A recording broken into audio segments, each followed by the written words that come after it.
Hello,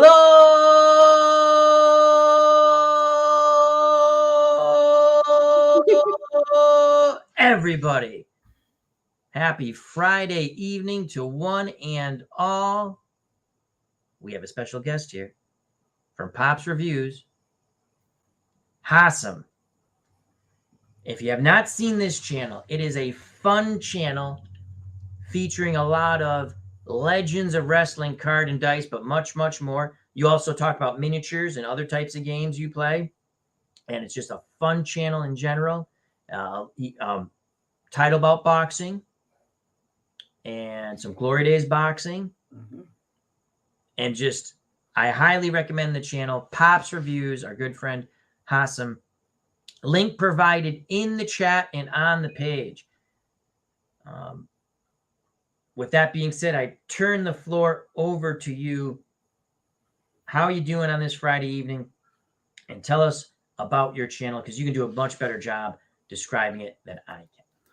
First of all, thank you for having me on the channel, Al. I appreciate it. And very welcome, my friend. Yes, everything is great. And yeah, my channel, Pops Reviews, it was initially, the name came from around here, my daughter and son, they call me Pops, so they figured, my wife just was like, hey, maybe you should just take that and use that as your name. Like that. Pops Reviews. Yeah. You know what I thought it was without knowing? Pops, because it's like the collectibles.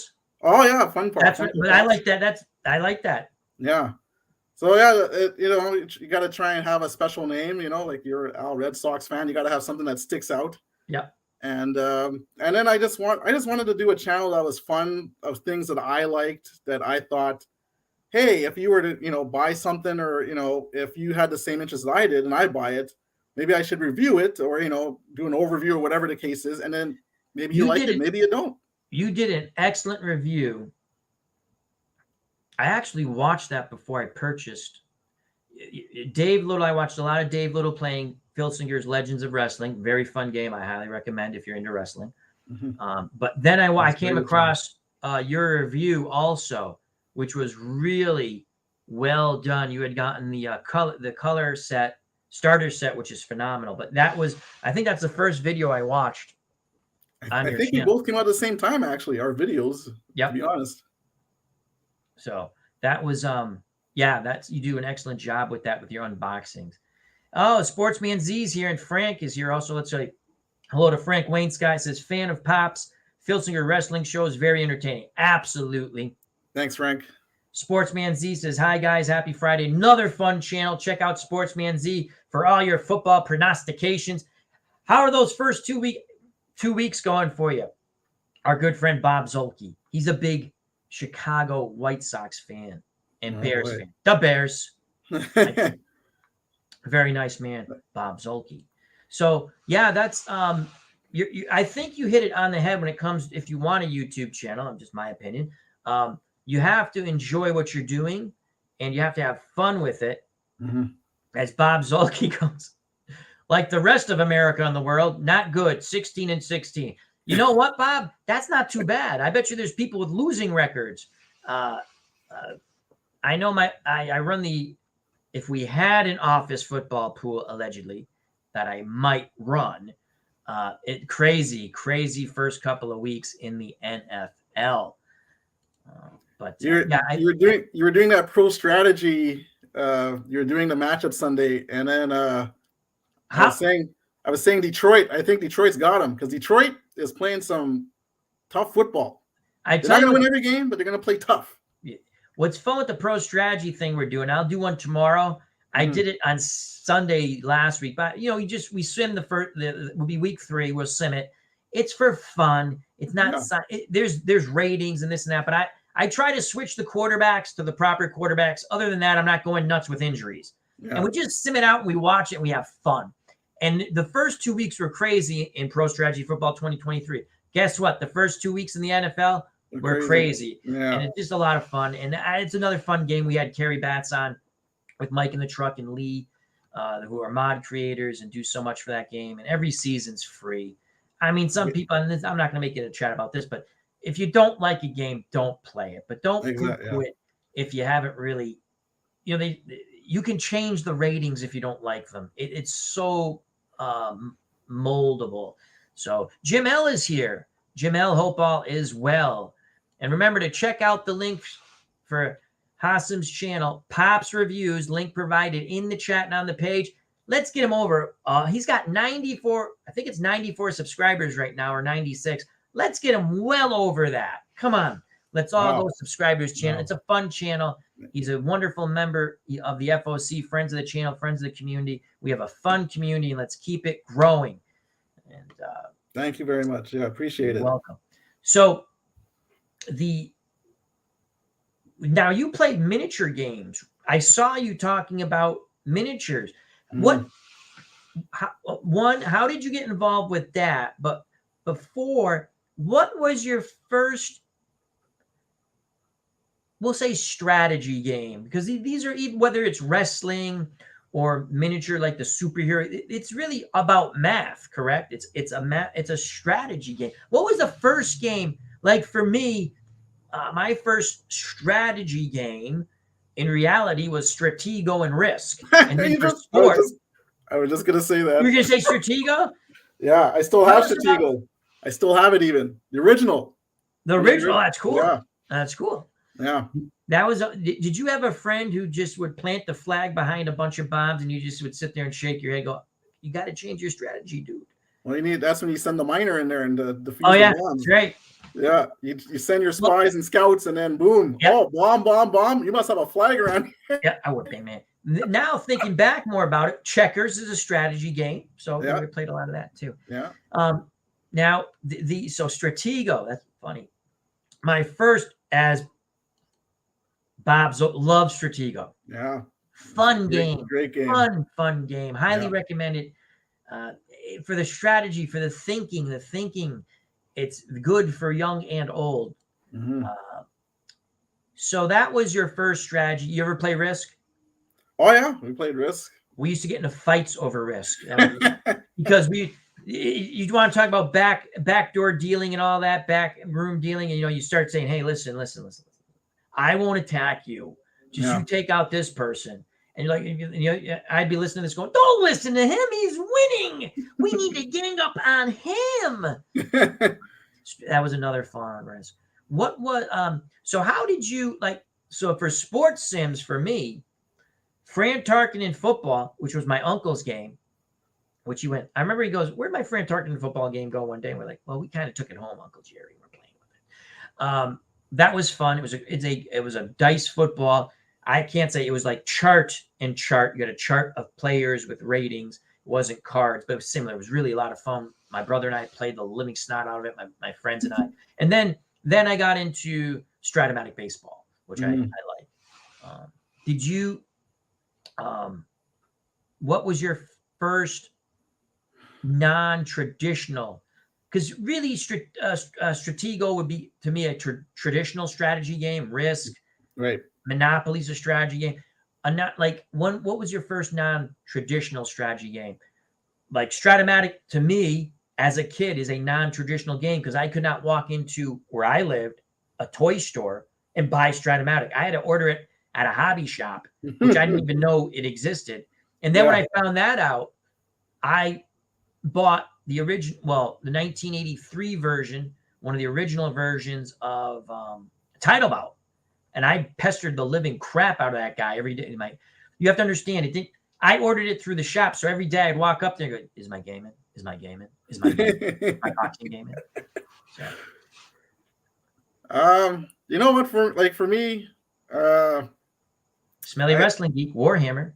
I think for me, the first sports sim I probably played was probably Stratomatic football, but I played it late because I was really into like video games and stuff like that. Yeah. Right? So like we're saying, originally the board games like Stratego, Monopoly, Risk, all that, you play that, when we were kids. You get a little bit older, and then you see the graphics of the video games and the Tecmo Bowls, the NHL 91. We were talking about that. We were talking about that offline. Yeah. You start playing, Tecmo Bowl and all that. And then, so coming back to the board game aspect, I actually was wanting, as you talk about miniatures, I was actually wanting to do a miniature game for football. because back in the day, what did they have? The old school electric football. Oh my God. Right? You know, but they 20 actually, minutes. if you check online, you'll see videos of guys playing it, and they've adjusted the guys. And it's unbelievable. The stadiums they've made. Yeah, It's absolutely beautiful. it's crazy. I know what you're talking about. The electric football, we've talked about this on my channel before, way back when. You spend 15 to 20 minutes setting the play up, and no one goes where they want.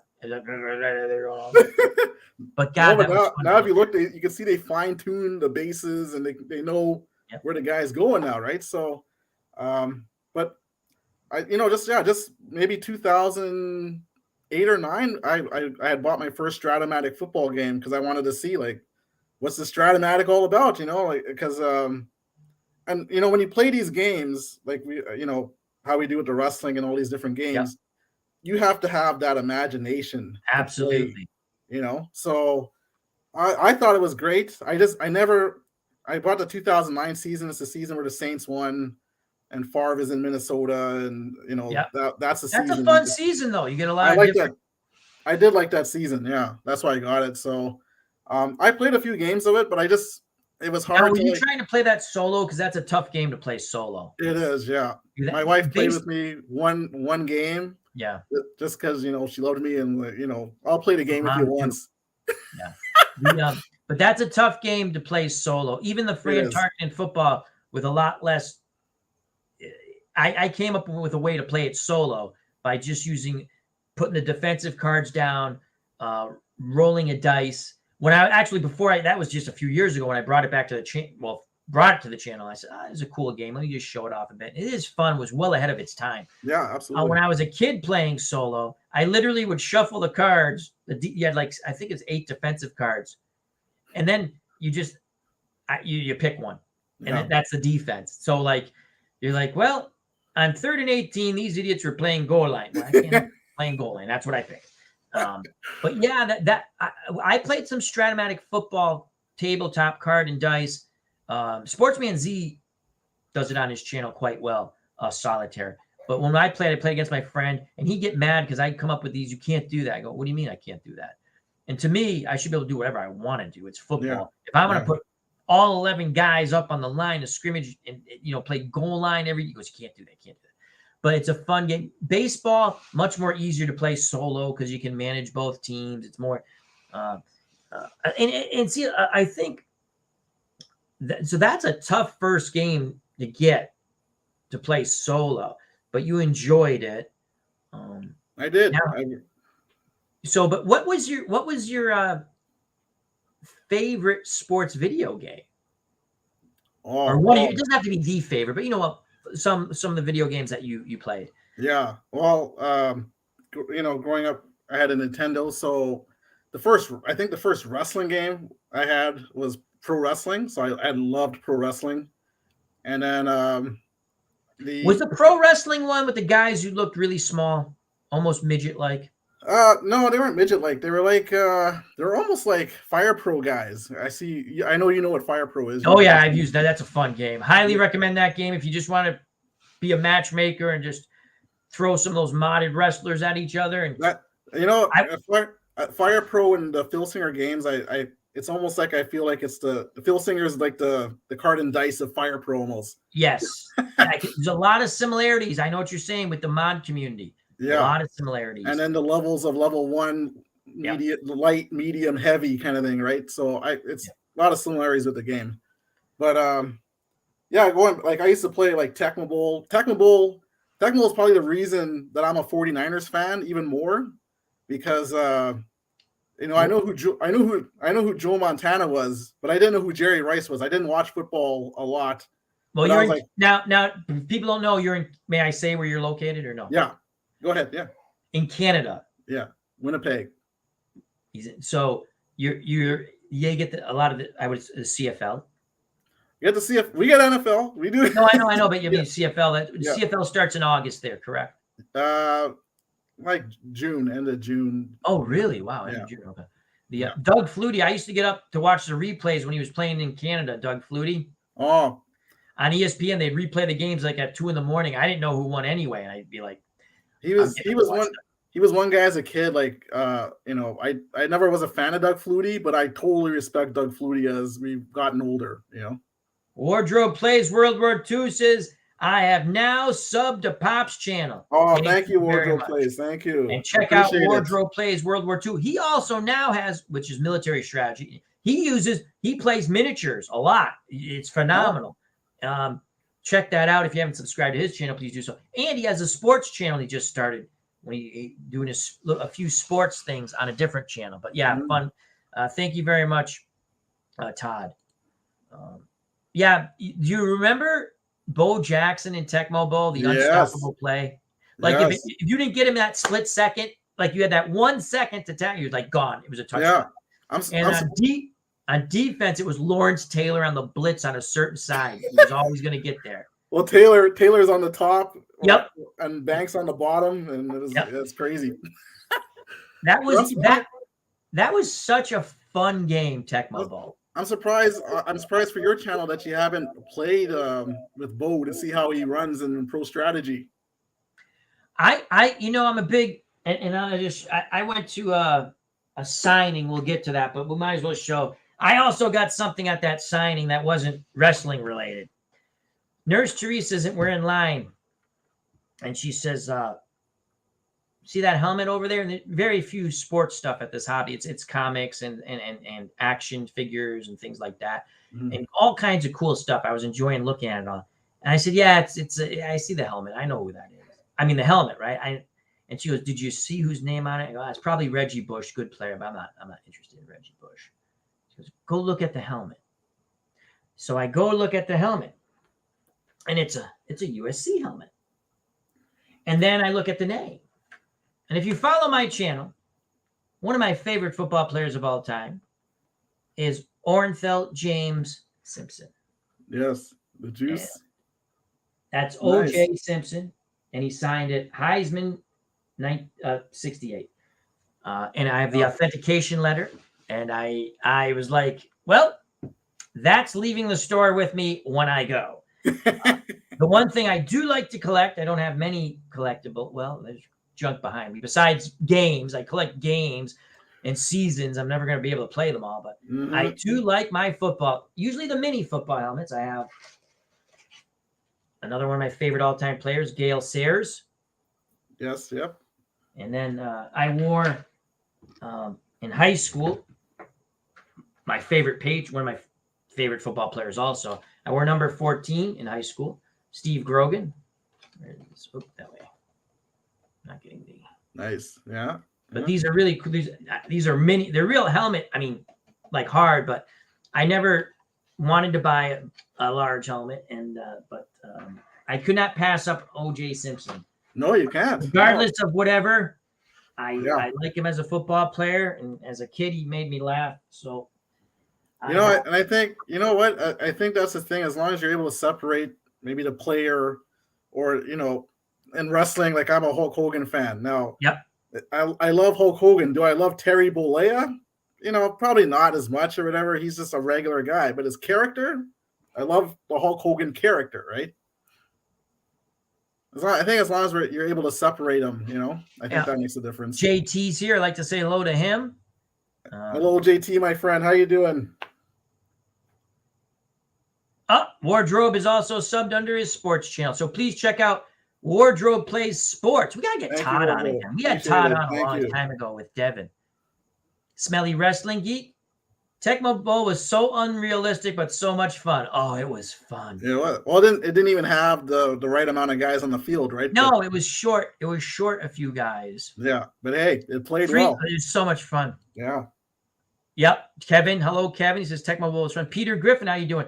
I made Cleveland quit when I had Bo Jackson. Oh, that was the unstoppable play. It was like, if you didn't get him, if you did not get Bo Jackson, as we discussed with Hassan, if you did not get him in that split second, he was gone. Now, if Lawrence Taylor was blitzing, I think the one play, if you were sweeping the opposite way, you could get some yards. Other than that, he was going to annihilate you.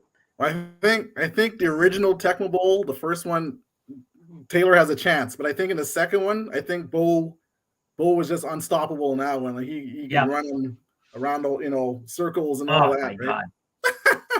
The Smelly Wrestling Geek says it's crazy to me how video games have become so much so much more about realism.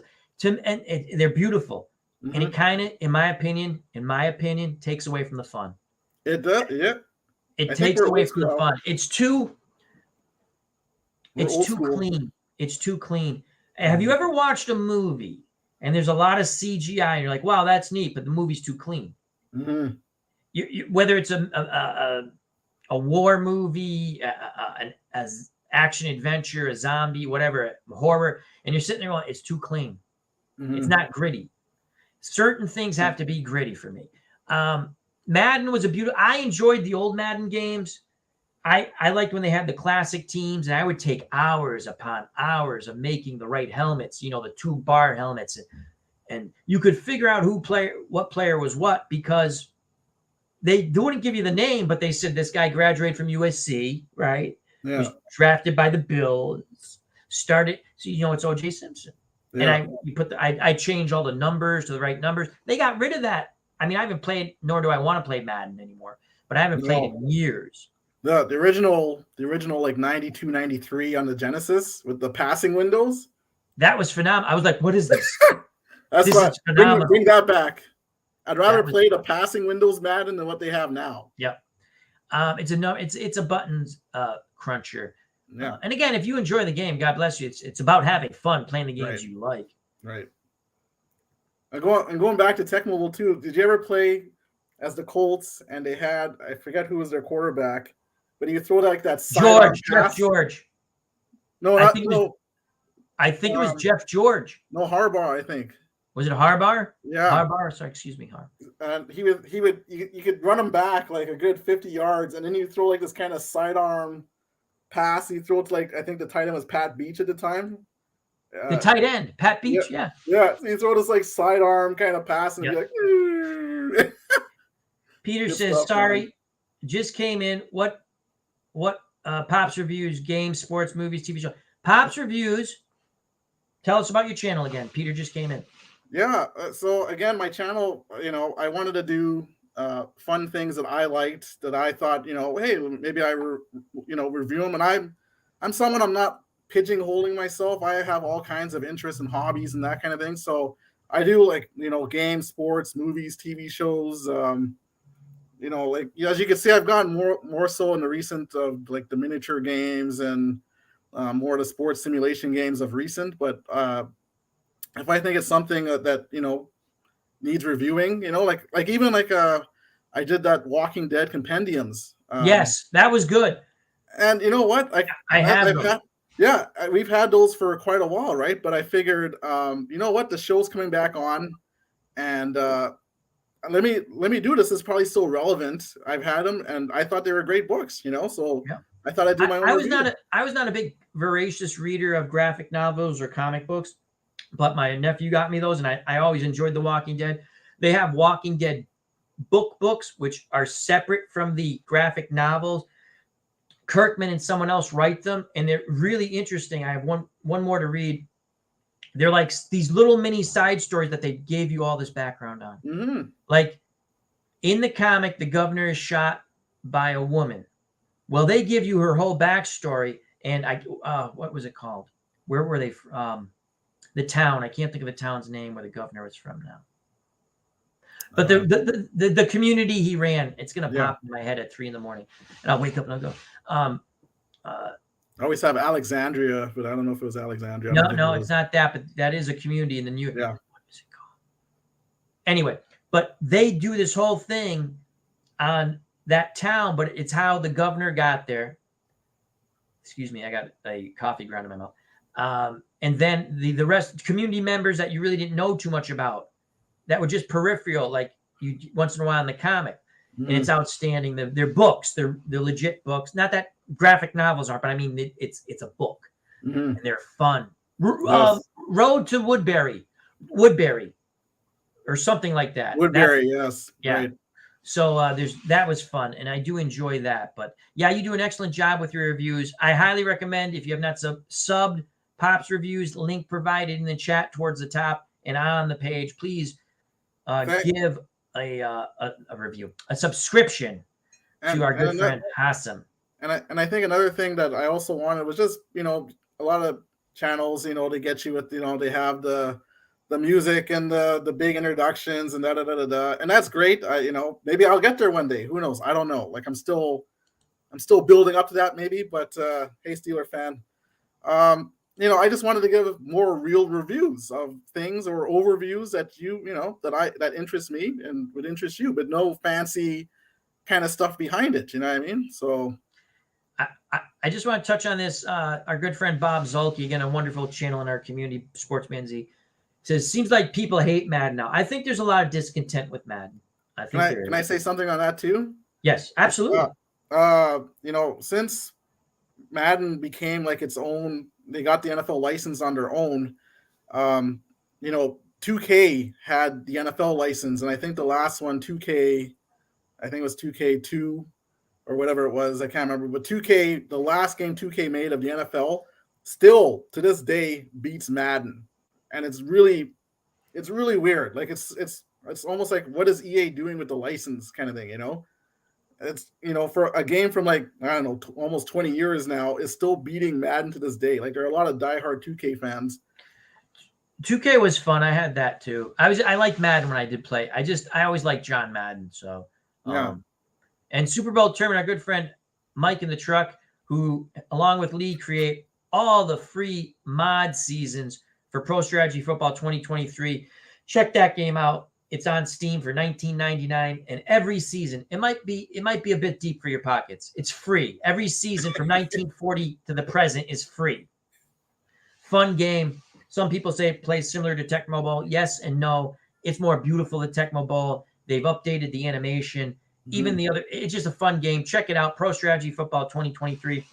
You can see it on my channel. You can see it on Super Bowl Tournament's channel. You can see it on many other people's channel. A lot of fun. Price point is excellent. $19.99, generic NFL, generic NCAA season, and then every mod season to your heart's desire from 1940 to the present, including this year, free. Can't go wrong with free. So Mike says Trudeau was the quarterback for the Colts. Trudeau. I think it was actually. Now that you think, yeah. Yeah, now that he says that, yeah. Yeah. You're right, Super Bowl. Smelly Wrestling Geek, obviously a big wrestling fan, says, I couldn't stand Hogan when I started watching wrestling, and I was so glad when Savage took the title off of him. Well, when I was watching wrestling, I liked Hogan. He had a good shtick, and he beat the Iron Sheik, and that's all I cared about. I've been going back. I've been really harsh on Bob Backlund because I really didn't care for him as a champ when I was a kid. I've gone back and watched many a match on YouTube. He always had good matches. Towards the end of his run, they were making him a little more crazy. Yeah. I've watched some of them. I was like, whoa, I don't remember these matches, right? I might have liked them a little better. Yeah. But that's the other fun thing about YouTube. If you're a wrestling fan, I can go back and watch all kinds of wrestling. I can watch Vern Gagne against I think it was Lou Fez, excuse me. I always say Fez. Fez. Are we gonna talk about our beginnings of wrestling too? Oh, absolutely. We can talk about whatever. I was just going through the Sportsman Z. Thank you very much for subbing our good friend Pop's Reviews. Thank you, Sportsman Z. Appreciate it. Thank you. Steeler fan. And we're going to get to wrestling in a moment, but let me just get through this real quick. Sure. Steeler fan, our good friend, says, if you like Tecmo Bowl, Retro Bowl, Retro Bowl's up there too. That's a fun game. They still do make Tecmo Bowl for like present day seasons and stuff like that. Really? They do. They absolutely do. There's a mod group out there, and they do it. I've heard that some execs had Hogan and George Foreman come in. They gave Hogan the choice between the grill and a toaster. He picked the toaster, and it lasted 6 months. The grill still sells today. George Foreman's smarter than. I've heard that story, yeah. But I'll talk about my beginnings of wrestling too. Yes. So when I was a kid, like we're in Winnipeg, so. Now, what show did you get the WWF shows? Because they had WWF had a good relationship with some of those promoters in Canada. Well, the first one here in Canada, in Winnipeg that I knew of was AWA. So I think Vern Gagne. Yeah, he had a headquarters, I think, in Winnipeg here, if I'm not mistaken. So AWA was my first interaction with wrestling. And of course, AWA had all the guys, right? They had Yes. Chico Santana, Jesse the Body, Adrian, Andre was there, Bockwinkel, you name it, they had all of them, right? Road Warriors. Road Warriors, King Kong Bundy. Stan Lane and Kern, what the heck were they called?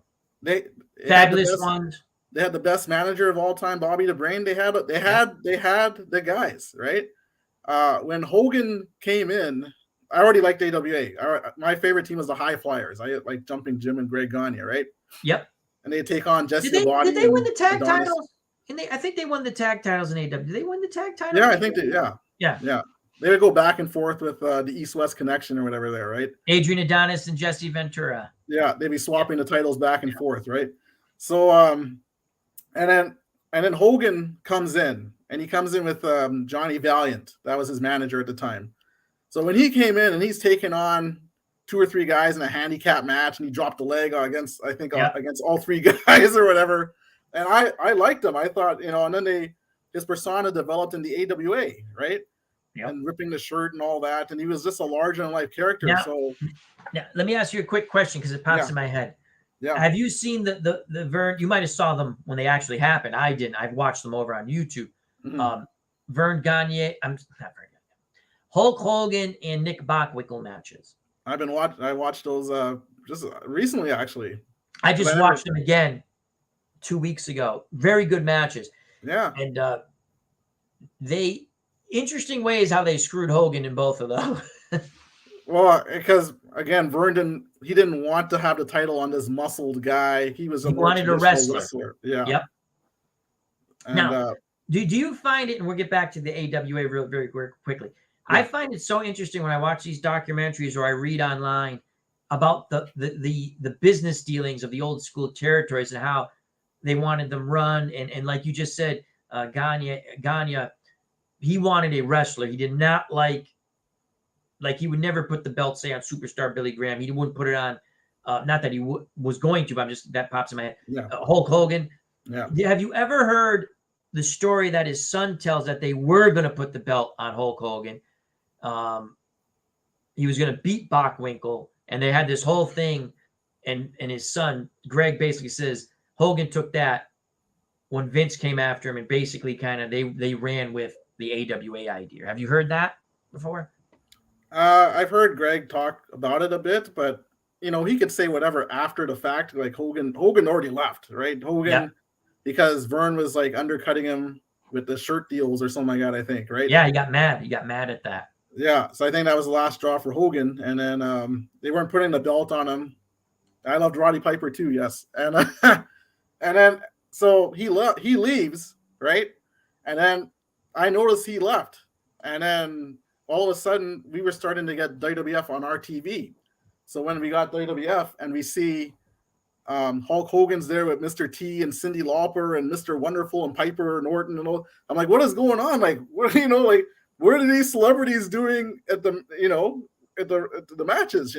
So once I saw he was there and the star power that they had, and they started having the body shop and Jesse the Body and all these things, I was like, okay, I'm with WWF now. I still watched AWA, but not the same like how I did with WWF. When I started watching AWA, it was on ESPN, and they had lost a lot of guys. I'm watching when they had, Colonel De Beers was there, I guess, before, but I mean, he was one who stayed. Wahoo McDaniel, again, he bounced around. But I did see they had the Road Warriors had went back there for a bit. Yeah.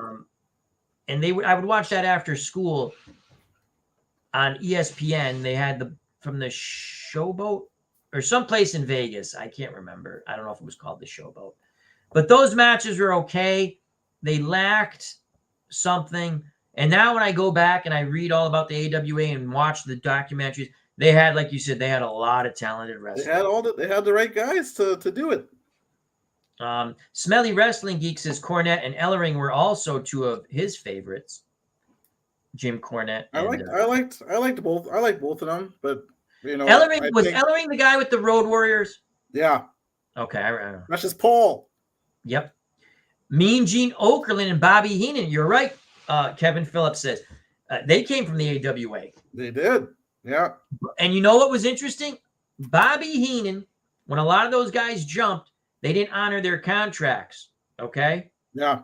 Bobby Heenan honored his contract with the AWA, and then he left. He said, I'm signing the deal. Yeah.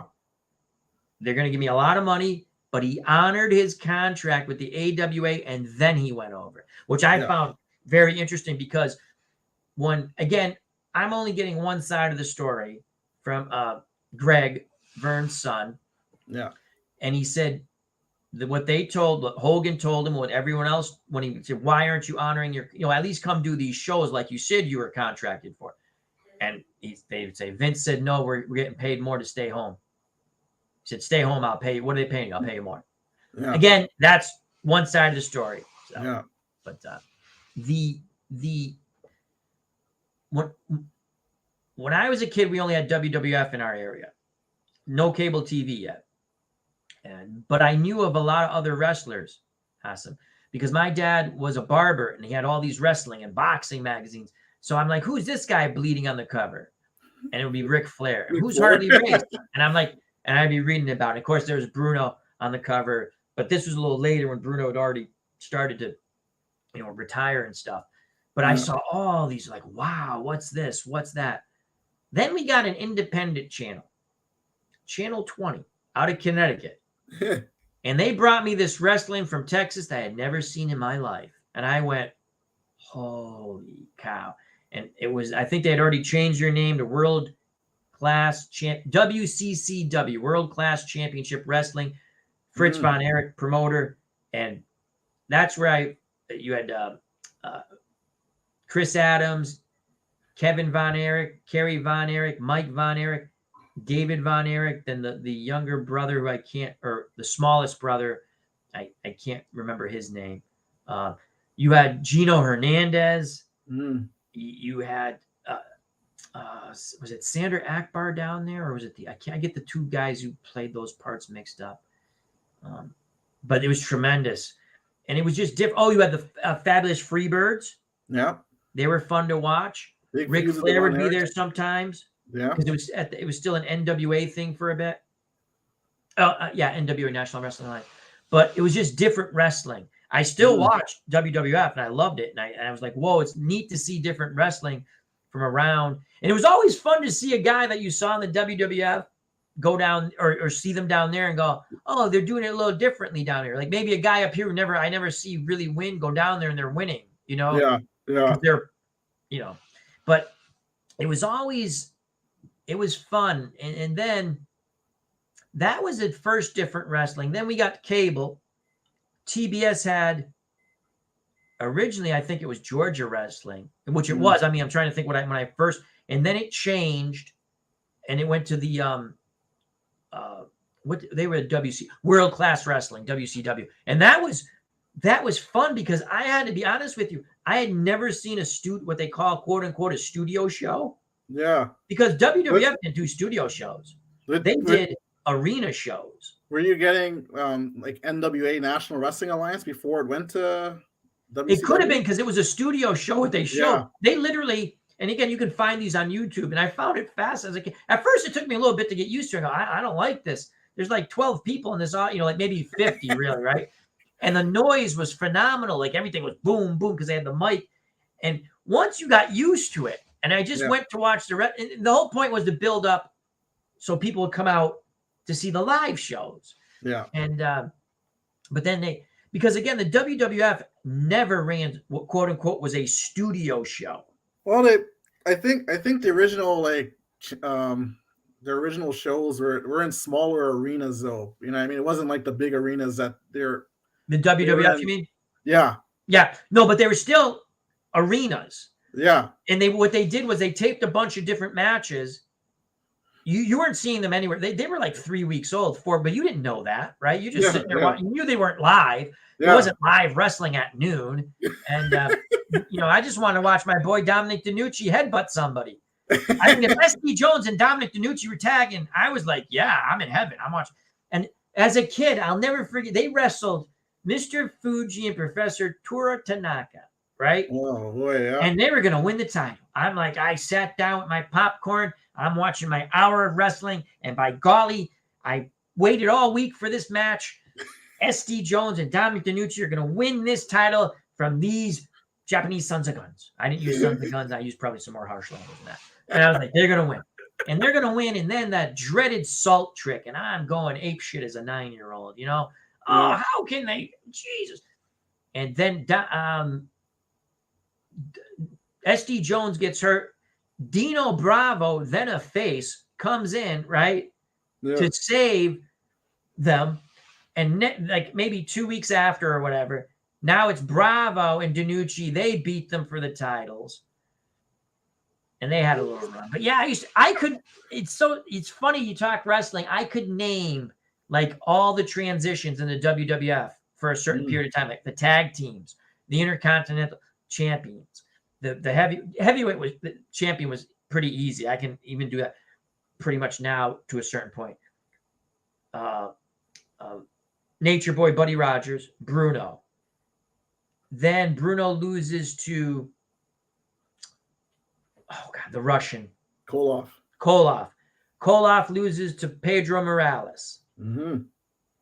Morales loses the title to Stan Stasiak, I think, and Bruno beats him back. And then Morales and Bruno wrestle to a draw or something, or Bruno beats him. I can't remember. Maybe Bruno beats him. I don't think they switch titles, so that's about it. Bruno then loses to, well, he gets the title back from Stasiak. So I don't think he lost to Stasiak. I think Stasiak beat Morales, if I'm remembering. Again, this is before I was a little kid, but I mean, like reading the magazines and stuff. Yeah. Bruno loses to Superstar Billy Graham, who they should have just kept the belt on. He would have been your Hulk Hogan. He would have been so much better than Hulk Hogan. He was the original. He loses to Backlund. Backlund loses to Sheik. Hogan beats the Sheik. Hogan loses to Savage. Nope. And then I can't tell you who beat Savage. No. Did Ultimate Warrior beat Savage? No. Hogan loses to Andre. Oh, that's right. Then he gets it back. Well, he gets it back after the tournament. Like Savage wins the tournament. Yep. And then he beats Savage at WrestleMania 5. Yep. Yes. Yep. WrestleMania 3 was phenomenal to me. Yes, it was. That was unbelievable. WrestleMania 3. I always say they can make WrestleMania 103, and WrestleMania 3 will always be the WrestleMania for me, at least. And you know what holds a special place in my heart is actually WrestleMania 2. Now, what was the main event for that? I don't recall. That was Hogan and Bundy in the cage, but it was at 3 different places. So they had Piper. You know who's talked about that? No, because I've never seen WrestleMania 2. I've never seen it. I probably can find on YouTube, right? Greg the Hammer Valentine, who gives a great interview. I love watching him talk about wrestling. Yeah. He was talking about that. It was him and Brutus the Barber Beefcake.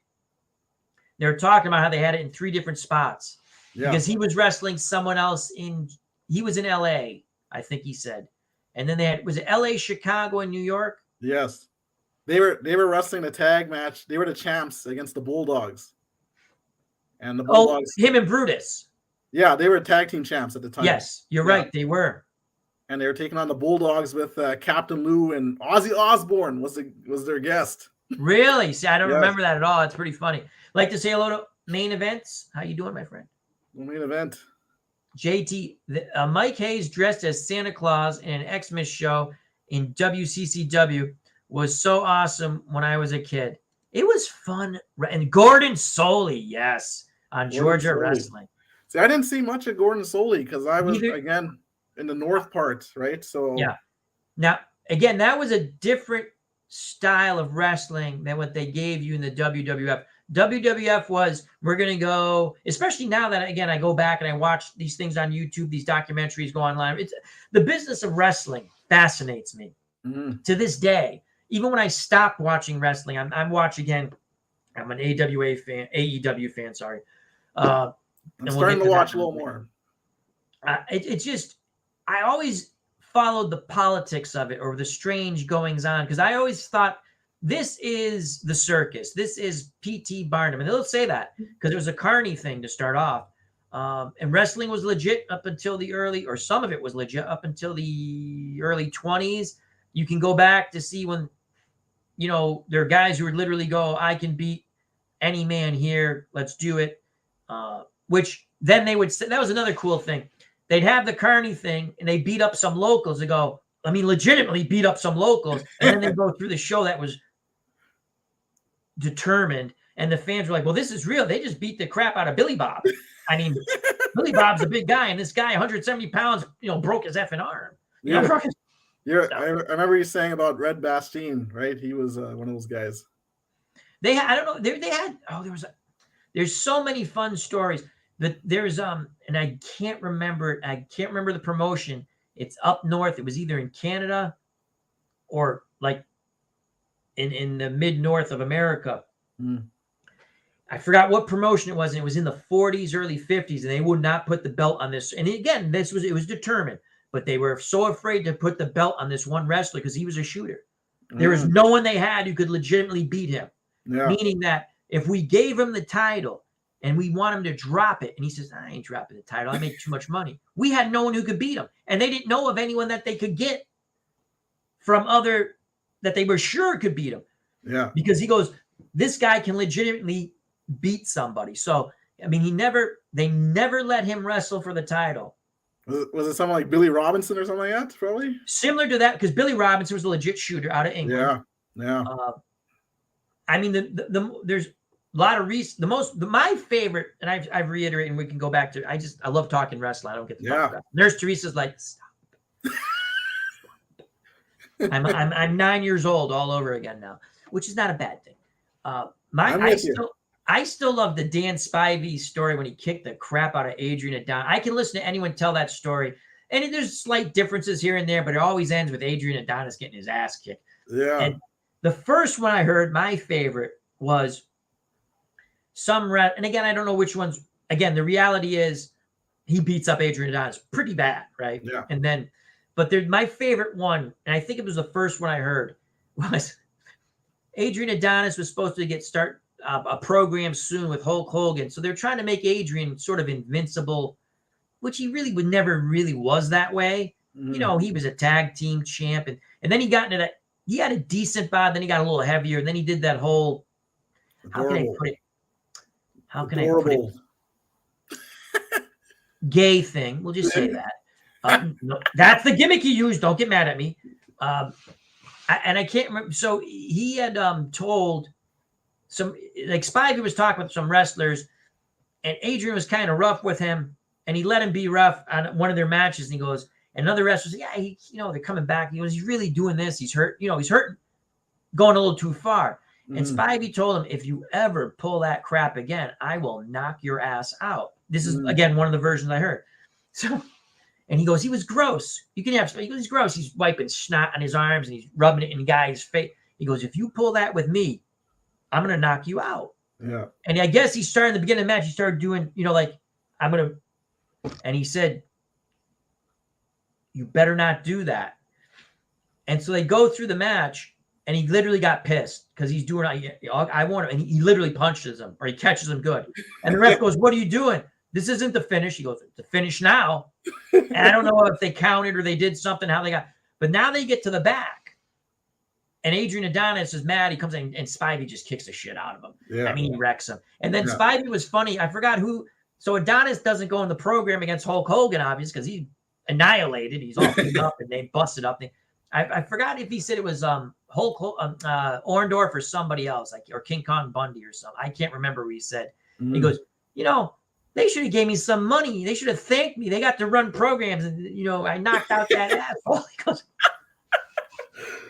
And again, I'm just paraphrasing, but that was my favorite version of the story. Have you ever heard the story with the Rougeaus and the Bulldogs too, with Jacques and yes, Donnelly? Yeah, I like that story. That's interesting. Yeah, that's interesting. I don't know that enough. Smelly Wrestling Geek, isn't that why nobody wanted to wrestle Newt? That's a possibility. New Jack is nuts. He passed away, right? He did, yeah. He was nuts. I saw a little bit of his stuff in ECW. Oh, nuts. Crazy, yeah. Brian's here. Hello, Brian. How you doing, my friend? Good to see you. Main Event says hello to Brian. Kevin Phelps. Al Pops, did you watch Tuesday Night Titans? Crazy. Yes. I was one show I didn't get. I'm only catching some of the old stuff now. Tuesday Night Titans was WWF. That was their talk show, right? Like their Yep. Johnny It was Carson kind of show. Monsoon and Heenan. Am I remember? Or They did Lord something Alfred. together. I think they did Tuesday Night Titans.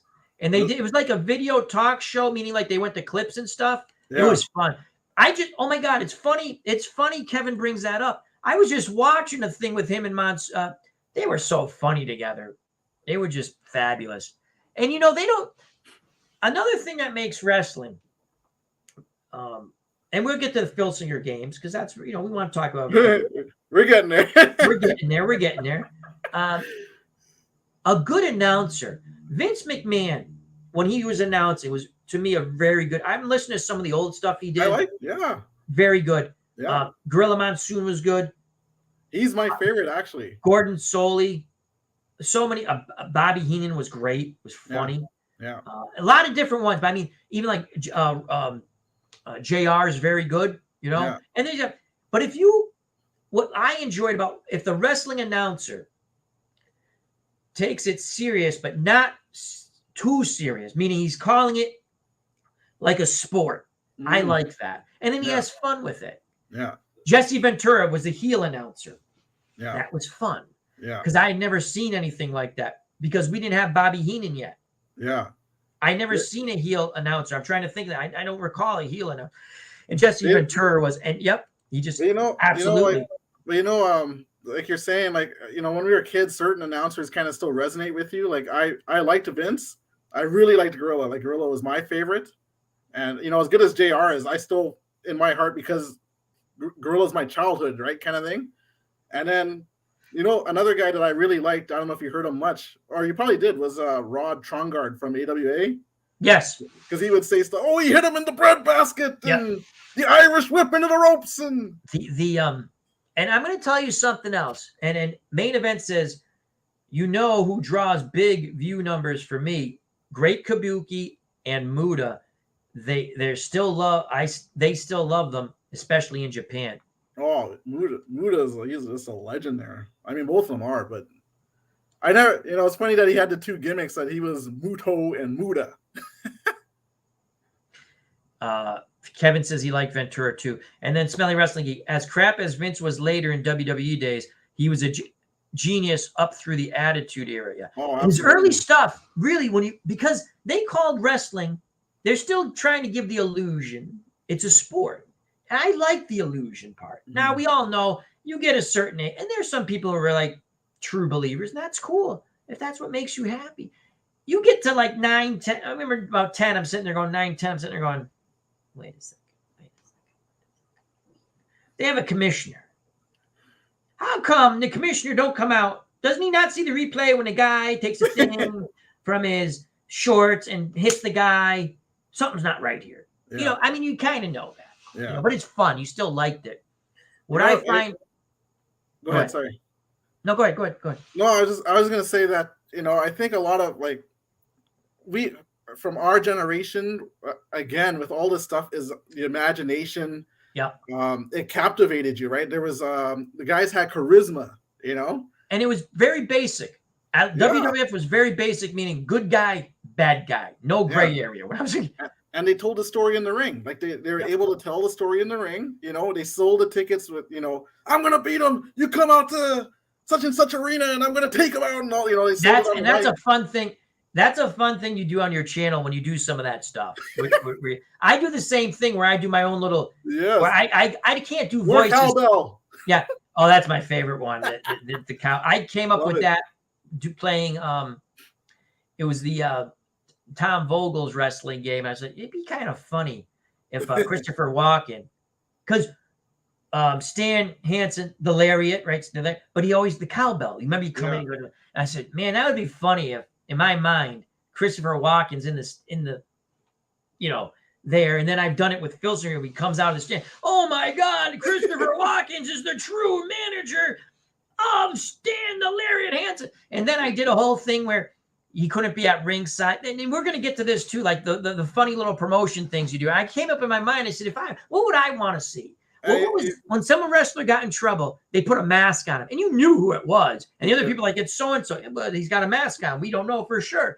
Yeah. And I pulled that gag with Walking because he was banned from ringside, and he's basically, I'm describing it as Christopher Walken, like, we know it's you, Christopher Walken, and he's shaking his head, no, I'm the man in the mask. And he's like, I'm like, you're dressed like Christopher Walken, you're holding a cowbell, we know it's you. It's just fun stuff. And I thought it'd be fun to play off what you did, because I brought in Hanson, like, he's here with his cowbell. Yep.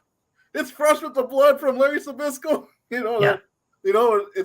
It's fun, right? Just to play off ideas and all that, right? Like, so but that's the beauty of wrestling. And then people go, it's fake. No kidding. Yeah, I know it. But you don't knows it. Everybody pretty much knows it. But you have to. I think you said it best. It's an illusion. It's imagination. Yeah. With, and then whether it was a video game, and for me it was video games at first, right? Because I could be the booker I wanted to be. Mm-hmm. Because again, if you ever watch my stuff on my channel, when it comes to wrestling, I don't necessarily take the old school heel baby face. I take, who did I like as a kid? Even if he was a heel, I'm going to give him a decent quality, right? He's still going to be a bad guy. He's still going to kick you in the nuts 4,000 times. I don't care about that. But I like to throw in, he was in the hospital visiting little Jimmy. I did that with Superstar Billy Graham because they never turned him face when they should have. I mean, eventually he comes back as a face as an older gentleman. I just thought it was fun, but he's still a dirty wrestler. And you can book the way you want. That's in video games, I think in every game you could book anybody against anybody. There's no face against heel. I mean, you knew who they were, but you could say heel against heel. So I was doing like, man, I'd like to see, Ric Flair against, I forgot what heel I used in the WCW game, but there's heels against heels and this and that. Just stuff I wanted to see. Mm-hmm. And I know people like, they've done face versus face like San Martino and Morales and to an extent, Ultimate Warrior and Hogan, right? That's a face versus a face. Yeah.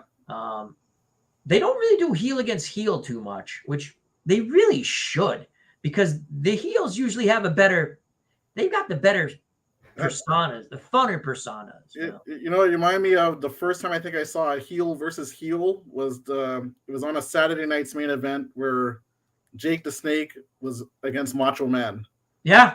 They were both heels at the time.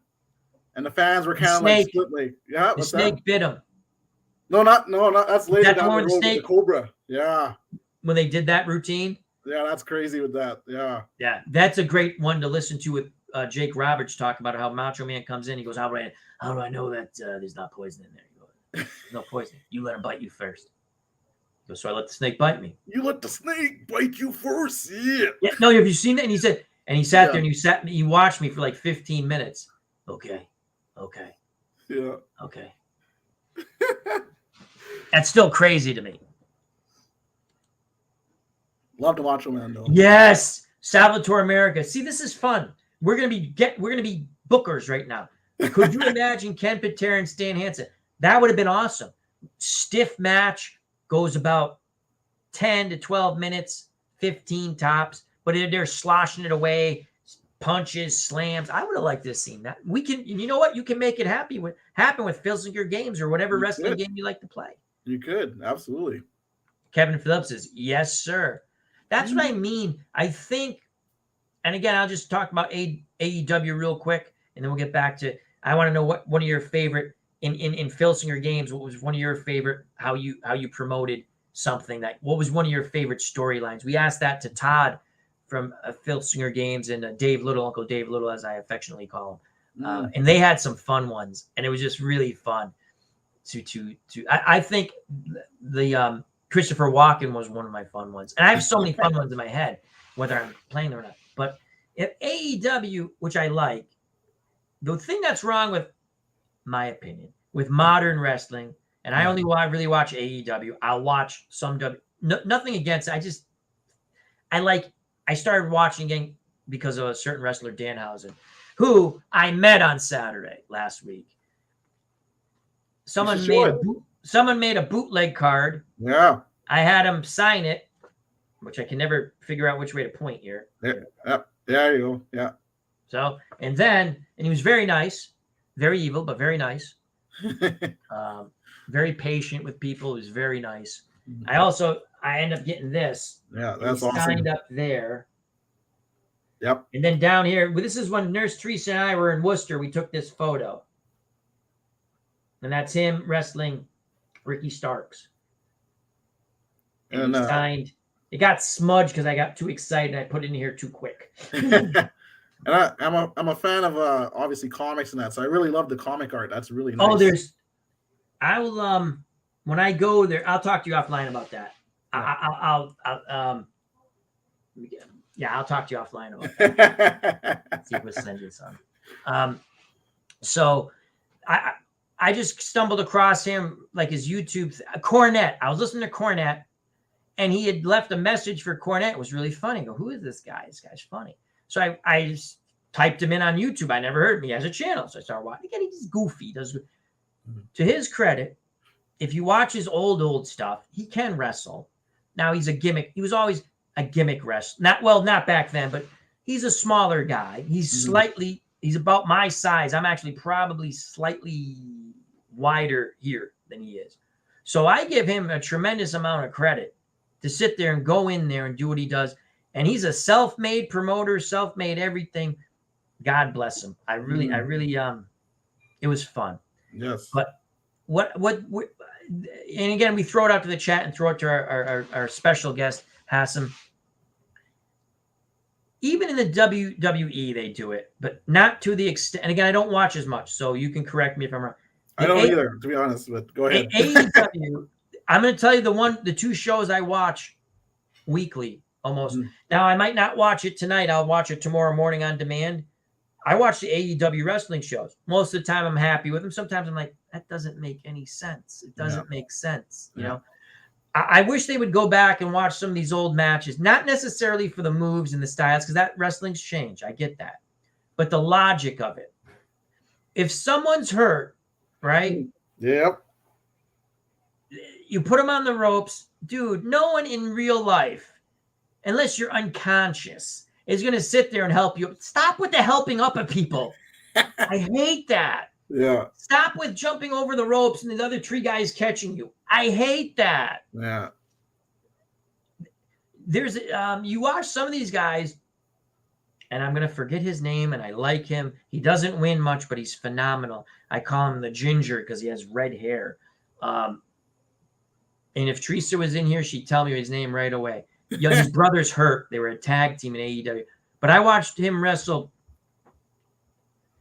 Sammy Guevara in Worcester, and the things that they did defies the laws of gravity. They jump. To watch it live is incredible. Just like when I was a kid, it was incredible. I mean, to watch certain, because it's more high flying. These certain guys are just high flyers. That's what they do.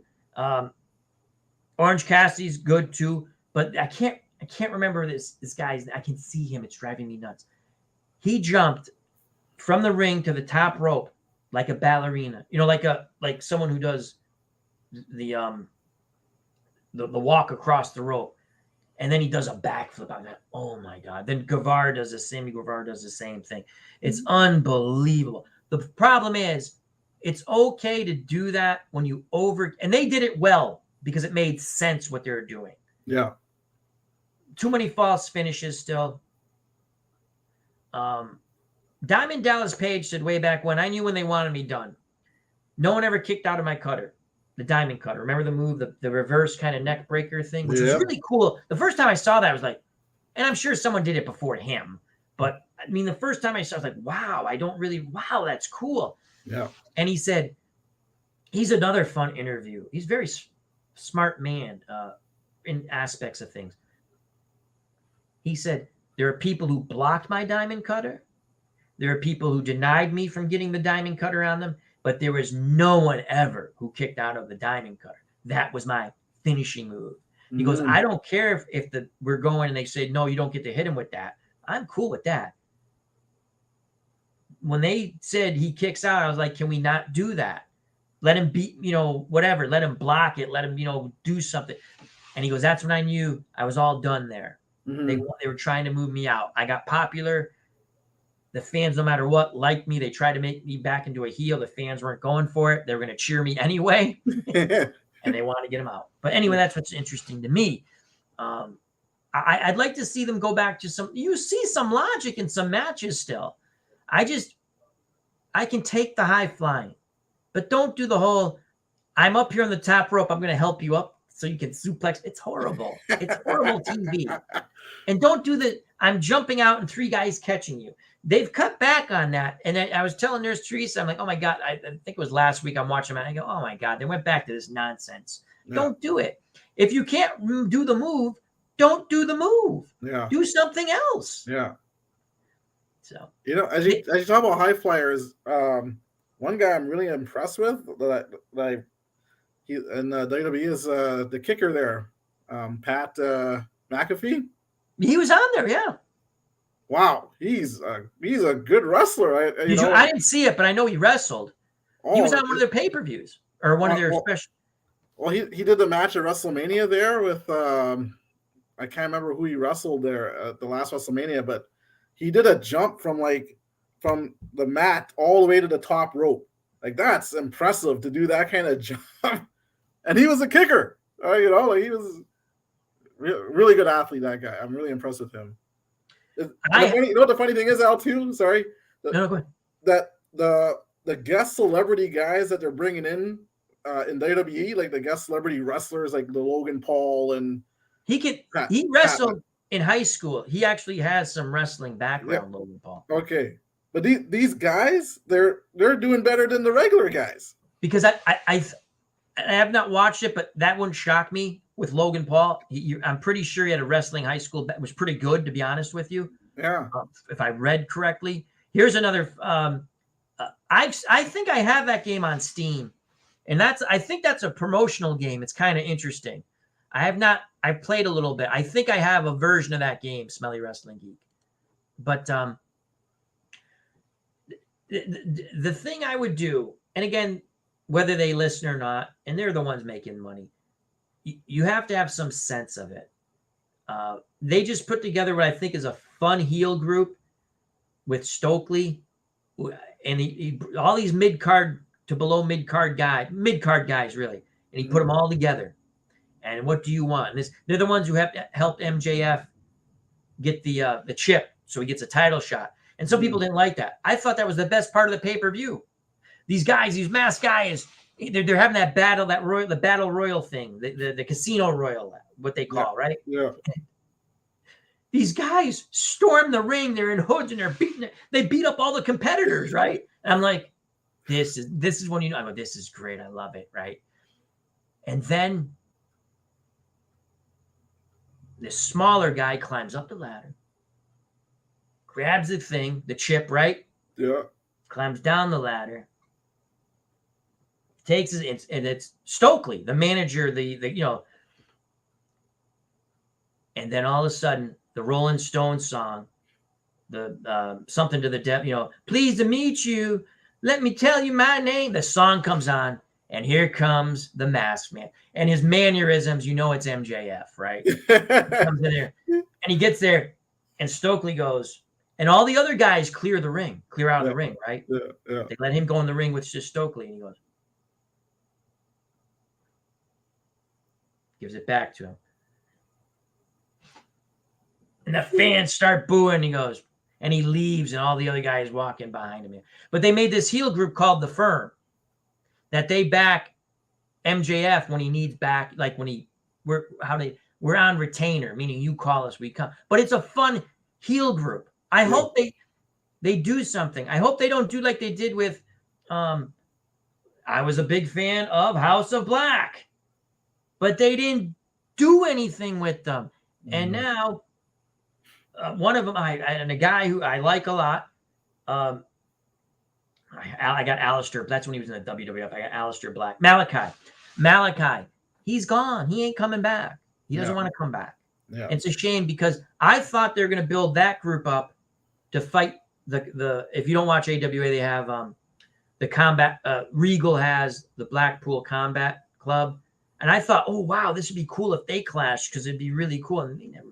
why don't, and again, I'm not behind the scenes, but that's what I mean by booking. You're sitting there, I don't get it. I don't get it. I like what they're doing with Jungle Boy. They're making him, it makes sense. Yeah. Some stuff. But there's other things. You have Warlow, who was the hottest thing going, and then you kind of just, now they're going to team him up with Samoa Joe. I like that. But now you got to give him someone to wrestle. Yeah. I like that. Give him now. Put him against some big guy. Let him squash some people, and then put him against some big guys. Yeah. But that's what I do. Nurse Teresa and I, we sit there and we go, "That's interesting." And she picks up on things I don't. Where she'll go, she likes to know where are they going next, like a bigger thing. What are they doing big next? And so they're going to Canada soon. I said, well, Orange Cassidy might beat the Bastard Package. She goes, no. Because they're going to Canada. Think about this. Who was the other guy? I go, Ethan. I go, yes. Ethan Page is from Canada. That's where that guy is going to drop the title to Ethan Page, who's part of this new heel group. That's what I think. Anyway, it's just a lot of fun. AEW is it's picking up, and I don't think they'll ever beat WWE. No, to be honest. No, but they don't have to. Just be who you are, and let them. It's nice to always have competition, though, right? Yes. And not just a monopoly of sorts that WWE had for a long time. The thing, I'm going to tell you something. WWE has a great. Again, they make money. Don't get me wrong. But now, let's get away from the goofball names, unless someone wants a goofball names. Yeah. So if I want to be Bill Smith, let me be Bill Smith. Let me build my. Just because your name's Bill Smith doesn't mean you don't have to be not a non-interesting character, right? But let me be Bill Smith. Yeah. And let me build my whatever. If you have a storyline, let me build it my way. I think Triple H is doing that stuff. When I do watch, I like to watch Roman Reigns. I really like Roman Reigns. There's a guy, he's a heel, but the fans like him. I know he started off as a baby face and this and that, but there's a guy, again, you could do that whole thing, and he's supposed to wrestle The Rock, I guess, in one of the pay-per-views coming or bigger events coming up. They're not really pay-per-views anymore because we have that Peacock. As long as you have Peacock, unless there's changing something, you can watch them all, Yeah. But I like Roman Reigns. He's old. I mean, like, he can cut a promo, like on his own little, it's not YouTube, it's a thing where you do quick stuff. Well, I don't know. It's a TikTok or something like that. I don't know what the hell it is. But he does like these little cut promos on his opponents. Oh, they're hilarious. I started liking Brock even too. Like Brock Lesnar? Yeah. You know what? I could always watch that Royal Rumble where he started as number 1. And he went through the whole thing. Yeah, I love that. I loved it. I thought it was a good story. They told a story in that Rumble that they hadn't done in a long time. Hello, D. Scott Howard, the Goat Whisperer. There was a comment back to where I think Sports Wrestling Geek there, Smelly Wrestling Geek, he was saying about guys bending over and stop it with the backdrops. But the thing is that you have to sell it, right? Like if it was a match like how they did with WrestleMania 3 with the Dragon and Macho Man. That's one of the best matches. Yeah. That was phenomenal. And they're both tired, and then Stable's getting ready to backdrop him, but they've already had a good match already. They're already tired. And then he goes to put his head down, and you know what I mean? Like it was out of tiredness or something. Right. It was told that the story was told, though. You know what I mean? For him to. There's logic there. There's logic there. Yes, yeah. You need the logic. You need the psychology, like you're saying. Totally gone. Like it's just not there. And I think, again, we're just talking about this. I think when you're playing, say, Filsinger games, right? Yeah. You can use your own logic. You can come up with your own scenarios, your wildness. But it's fun to sit there for me. And I was just telling a Pops Review, Hassan. And remember, if you haven't subscribed to his channel, Pops Reviews, please go over there. Link provided in the chat and on the page. Wonderful, wonderful channel. Wonderful person. I started writing things down just in case I forget, like my storyline, just a few things. But like so far, I've had a lot of favorite storylines. But making the Von Erichs the first family of meaning like they're horrible. They're gonna storm the ring. They're gonna, the two sons of Kevin, I haven't even had wrestle yet. They just storm the ring and kick the crap out of people because you don't have to roll dice for that. The match is done. I'm like, well, time for the Von Erichs to come in and kick the crap out of somebody, and if I want, and then I did one where they stormed the ring, and then coming out to save Backlund was a superstar Billy Graham, Larry Zbyszko, and Primo Canera, and they chased the Von Erichs out of the ring, and then it's a Mexican standoff where they're all looking at each other. That's the way I ended that match, and I thought it was fun. It was fun. I think because you're talking about stories, so I think with me playing in my league right now that I do, like I think the dice almost, you can't control the dice what you roll, right? You can control, if you don't like it, a commissioner and all this kind of stuff to, like, oh, the commissioner came and he's making a no DQ or whatever, right? You can do that stuff, but ultimately whatever you roll with the dice is what you roll. So I've had already, like, say, Hillbilly Jim. Yep. Thank you so much, guys. Thank you so much for everything. I've had Hillbilly Jim. He's on he hasn't won a match in my league. He's 0-6 right now or something. He had a good match though the last time. Yeah, he put up a good fight against the Masked Superstar and he got beat, right? So now in my head, I'm like, okay, he's losing, right? So a story I could do with him now is make him like, DiBiase and Virgil will come pick on him. Like, you're a loser, you're a guy from the farm, da-da-da-da. And then he brings in a special partner, like an Andre or something to beat up DiBiase and Virgil. So now he might win if I bring him with Andre or something. You know what I mean? That's yes, because I did that with the Jobber and the Giant. The Jobber and the Giant. Johnny Rods. That was that's what they were called, the Jobber and the Giant. Yeah, and you want to talk about it was Johnny Rods and Andre the Giant. And because I'm thinking in my head, I always liked Johnny Rods. He was a bad guy, right? Yeah. Bad guy. But once in a while, they team him with a sort of good guy, and they go against worse bad guys, and they would never win. But he could wrestle. They put up good matches. Yeah, I'd like to see Johnny Rods win. So I'm sitting there going, that would be fun.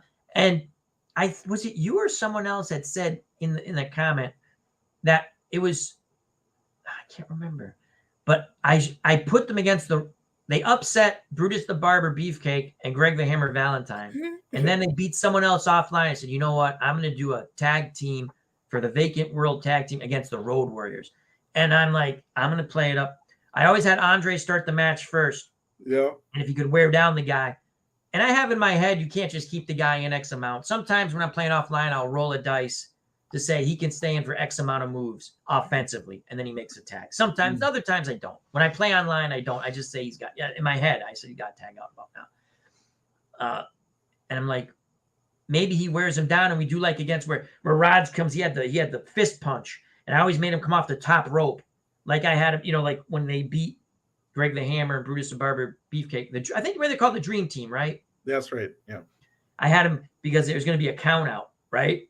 So I'm like, as I'm calling it, I know it's a count out. I don't want to say it's something. It's going to come off the top turnbuckle, out of the ring and go boom and hit him with and then the guy gets. I was like, this is phenomenal, right?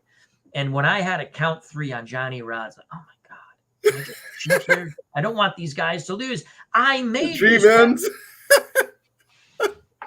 But that's what's fun. Yeah. That's what's fun.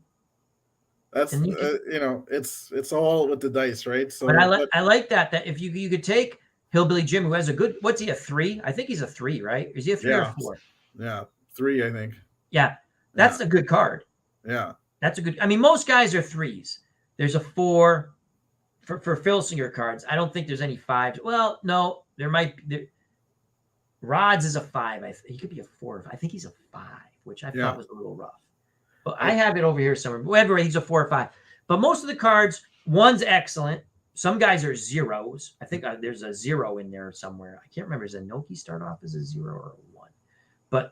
And all that means is you can't. And everyone plays it. I've watched different people, so some people play it differently. And I might not be playing the game exactly correct, but it's the way I play it. It's close enough. Yeah. Some people do I think you do multiple roles. I do. Yeah. Yeah. Now, tell me how that works real quick. Your multiple roles for the pin. Yeah. So, essentially, you roll the guy's number from their rules, and the game's done, right? Yes, that's the way. Okay, so that's what. Yeah. If you roll a 3, you get the 3. The match is done, right? So to me, that didn't really click with me because it doesn't really simulate a 3 count. Yep. So what I did was instead, if you have to hit the 3, okay, so you hit the 3, so that's like the count of 1, and then it goes up 1 for the second count. Yep. Yeah, each time. So now it's a 4 for the second count. So if you could roll the 4, it goes up to the third count, which would be a 5 now. So, and if he kicks out, you put the regular fatigue on, right, and then which would be 1. It's usually always 1. Yeah. So now instead of the 3, it'd be a 4, but now it's a 4, 5, 6. You know what I mean? It would just always go up by 1. But at least it kind of simulates that a guy. No, it's interesting. I like it. It's an interesting way to play. I like it. Yeah, I don't know. No, it's a good way. Because if you play a match or something, and a certain guy, like say like. And it's funny because I have had upsets playing with that mechanic, my own mechanic even. Like I had Sam Houston beat Ivan Koloff. I remember that one. Yeah, and my brother, who's a wrestler, he was saying like, Sam Houston could never beat Ivan Koloff even if he had the Infinity Gauntlet or something. You know what I mean? Like it would just never happen, right? And but it happened in this world, right? So then I made it a dog collar match for revenge for Koloff. And then if you watch me play it, the match was taking forever. Like Sam Houston just wouldn't get beat. He was bloodied. The match was bloody. It was taking like a half hour for him to get beat. I'm like, holy smokes! But in reality, if you were really booking that, and that's how it happened, you would do that if you wanted to make money, right? Yeah. Oh my God. Yeah. He beat him. Can he do it again? And we're going to do a dog collar match. And so, but that's a fun storyline. You went with an upset. And you turned it into something. You ran a story with that. Yeah. And I think again, the one thing in any sports sim game, you're telling a story. Yes. Whether you're playing it online or offline, even you're telling a story. So if you're playing it online, you're telling a story. Doesn't matter what game, sport, you're telling a story.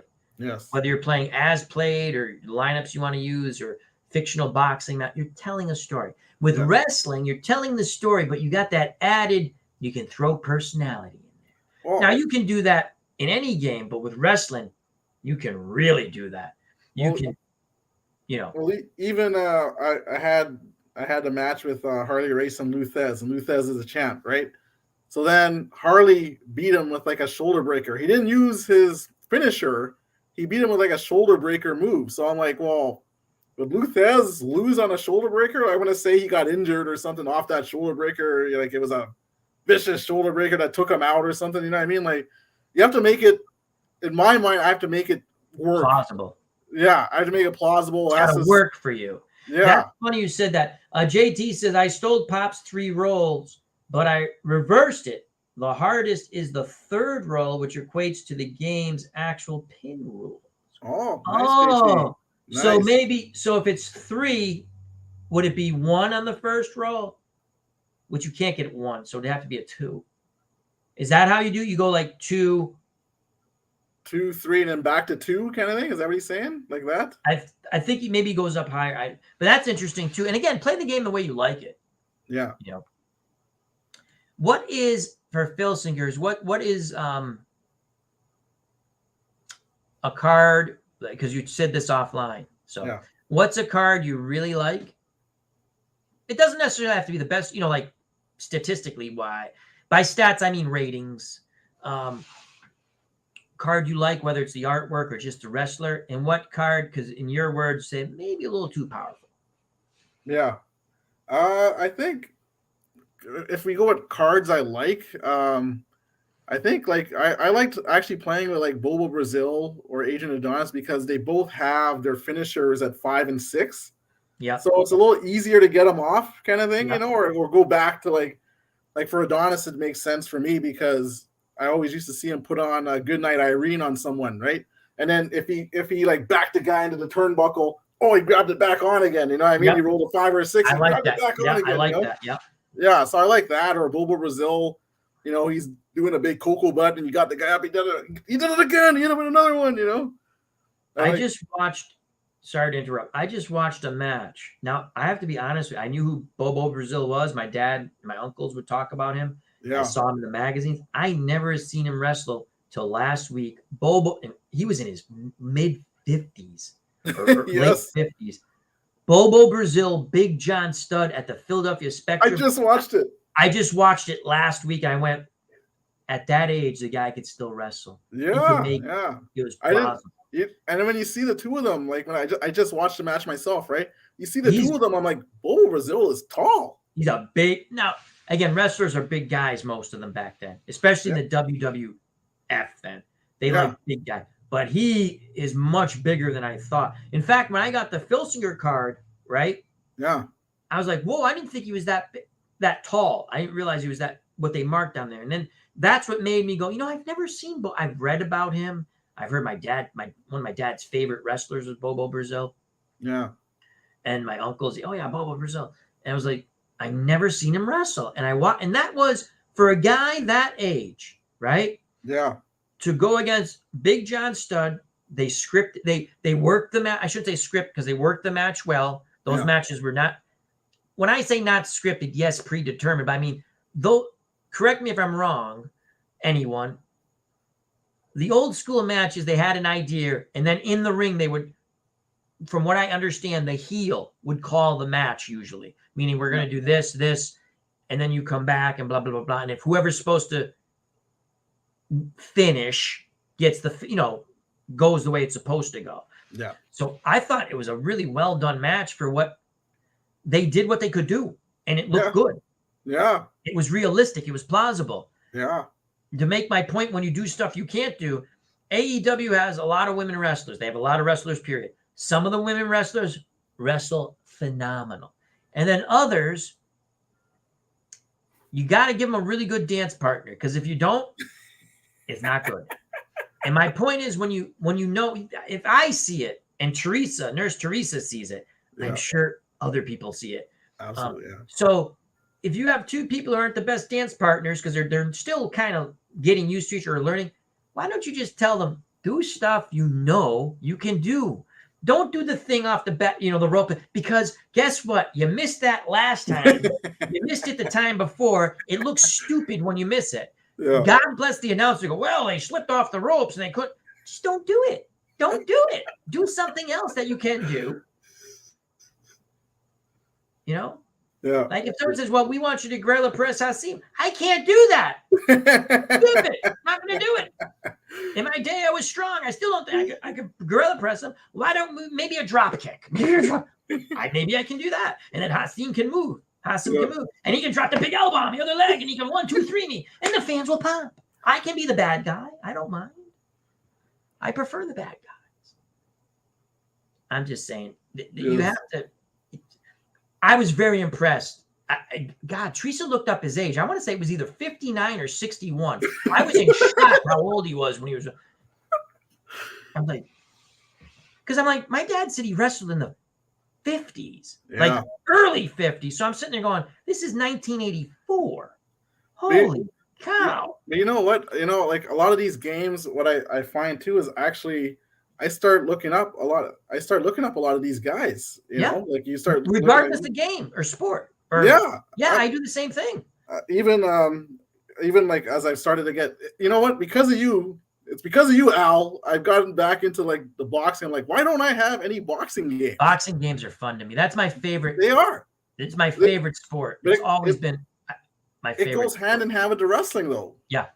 I think it does, because it's it's the action and the the violence, and we've watched many matches and that like it plays in your head, right? Yes, it's funny you say that, because whether I'm doing wrestling, if I'm doing it offline, I'll talk about a tournament I'm doing, or if I'm doing it online, wrestling or boxing, I've already, as strange as this sounds, if certain things happen, most of the time I've envisioned that and how I want to call it or how I see it. Now, do I always do it right in my head, or does it come out right the way I want it to? No, but I have a vision. When I'm doing a wrestling, just because we're here talking about wrestling and anything we can talk about, whether it's base, whatever. If someone's going to score a touchdown, that's why I tell you the thing that miffs me when I make a mistake playing dice, like say Stratomatic baseball, but I'm rolling the dice myself. And then I realized I just gave this great home run call because I had it in my head how I was going to call it, right? And I had my little goofy catchphrase ready, and then I was going to tweak my goofy catchphrase, And then if there's animosity, I like to have the guy go, be like, he's telling them their number, just for fun. That's just because in high school, I hate to tell you this, I once hit a shot off a team I hated, and I went around the bases going, and I nearly got thrown out of the game. And my coach was laughing after, well, not really laughing because we ended up losing in extra innings, but I played one of my better games in my high school baseball career. In between innings, as I'm going back out, he's like looking at me going, what is wrong with you? And, but so you can, and then I make the mistake realizing, oh, shoot, I looked at the wrong thing and I have to go, foul ball. Al did a blunder. And I was like, God, I'll say it too. I was like, God, I love that call too. Here's this. But yeah, it's funny you say you visualize, because I do with the wrestling. I'm thinking where it still messes me up a bit because the charts have certain things and I try to go, they wouldn't do that. So every once in a while, I'll just say, Bob Backlund's worked on this new thing he does, a moonsault. Because, he was athletic. I guess he could do it if he wanted. I never saw him do it, but I guess he could. You know what? He's a great athlete. But I sometimes change certain things if it doesn't make sense to me. Like if someone's wrestling Andre, and there's certain, like if they get an off, because it's tough to get an offensive move off Andre. If you're rolling, like if you're stuck in the ones, you're getting bitch slapped all over the place by Andre. So I usually have wrestlers work, no matter what it says, they're working the legs, kick to the knee. The interesting thing with wrestlers like Andre, you have to have a certain power, right, to pick them up and slam them. No, I've changed that a bit because I actually watched that video again. When Hulk Hogan slammed him, I had already totally forgot that Hulk Hogan slammed him in the WWF earlier, I was like, wow, he slammed Andre. And then my brother looks at me and goes, don't you remember when he slammed him when he was a bad guy? Don't you, when Hogan was a bad guy, Yeah. I'm like, oh, yeah, I forgot. And then there's a video. They show everyone who slammed Andre the Giant, or pretty much everyone. Yeah. So I put that, not that I have all those wrestlers, but like Stan Hansen, great match. Stan Hansen, Andre the Giant on Daily Motion. I have it favorited. I watch that every 3 weeks. I sit and I watch that match. Wow. But yeah, it's funny. So you visualize it too before you're visualizing it. And yeah, absolutely. Sorry to interrupt, but JT says, just to get back to this real quick, and then we get back to Hassan. The first roll is higher. So if the pin's a 3, the roll's a 7. Oh, the roll's a 7. Second is a 5, and the last one's I gotcha. Yeah, that's actually really good. That's tough. I would never remember that. That's why I go with the simple. It's a 3. He's out. But I love the mod rules. Now on a count of 3, he got him. Yep. Yeah, he got him. Dave, that's a tribute to Uncle Dave Little. Yes, it is. I love Mr. Dave Little. Salvador America. I remember Bobo Brazil teaming up with SD Jones back in the day. Yeah, like I said, I just saw him wrestle for the first time. It's funny. Hassan says, I just watched that match.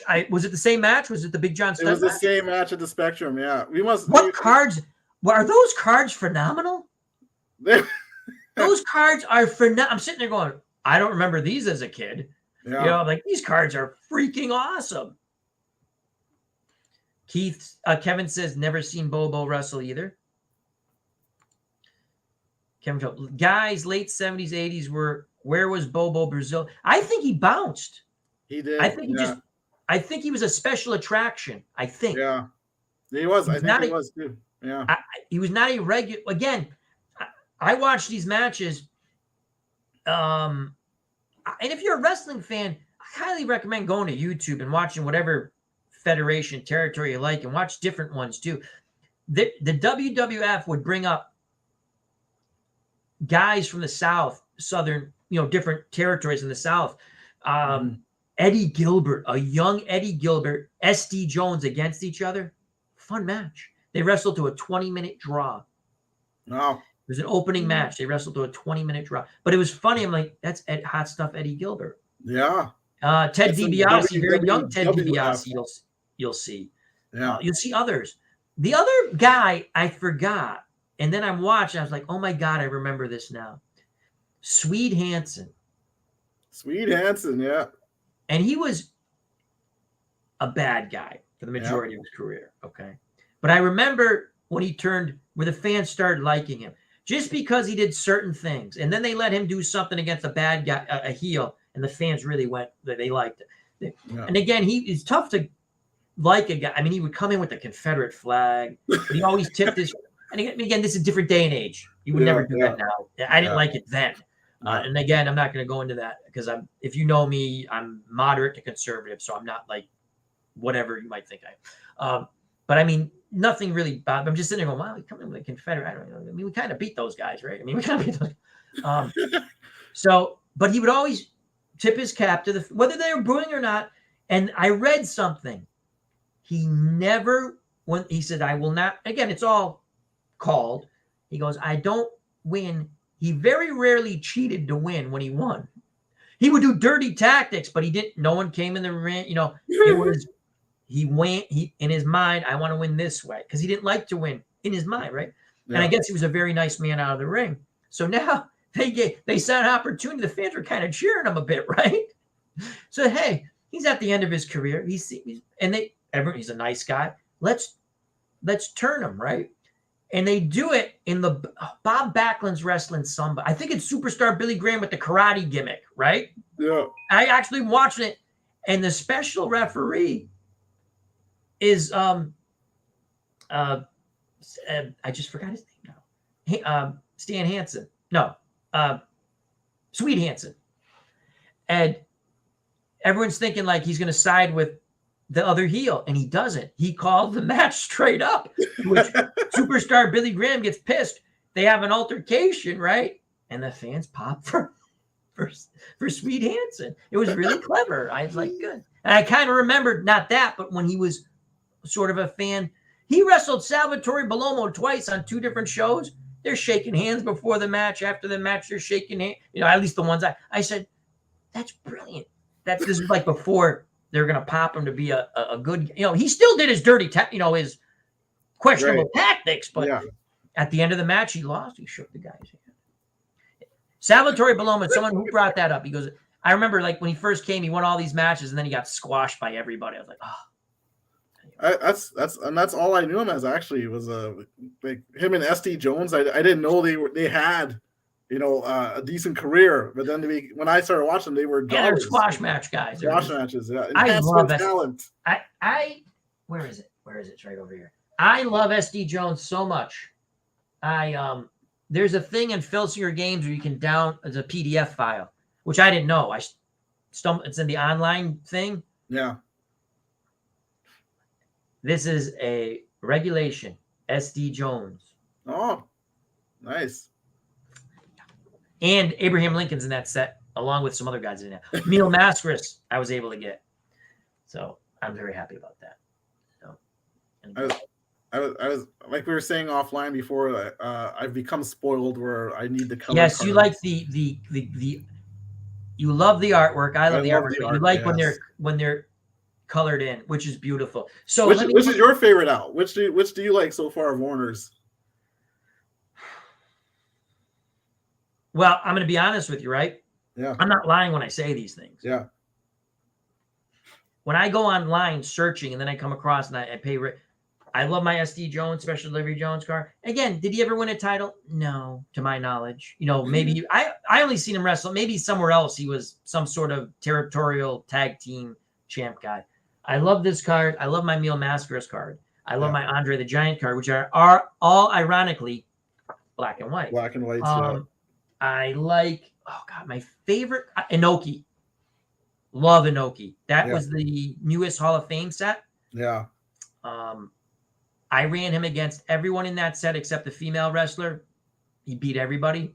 I run him all offline. I run him online. He loses the first time I run him against of course one of the modern Briscoe brothers, who have no relation to the other Briscoe brothers. Yeah. I can't think of who it was, but it was a fun match. I don't know, those indie cards, I'm not too sure. Like, they seem like they might be too powerful. Yeah. They might. I don't know. I haven't played with them really enough. But I look at it this way. I understand the ratings. They're rating them for we'll say the terror, even though it's not a territory, for the promotion. Mm-hmm. In that promotion, this is what they are. Yeah. Me, NWA, Nick Aldis, right? Yeah. I think he's a phenomenal talent. So I have found a card online, and it's in color, and it's beautiful. And I'll be printing up soon and using it on my channel. But he's a 2. Now, okay, when we're talking about 2s and stuff, we're talking about pin ratings. So a pin rating can go from 0. The highest I've seen a pin rating is a 5. No, I'm incorrect. Some of the managers who wrestled have horrible pin ratings. Yep.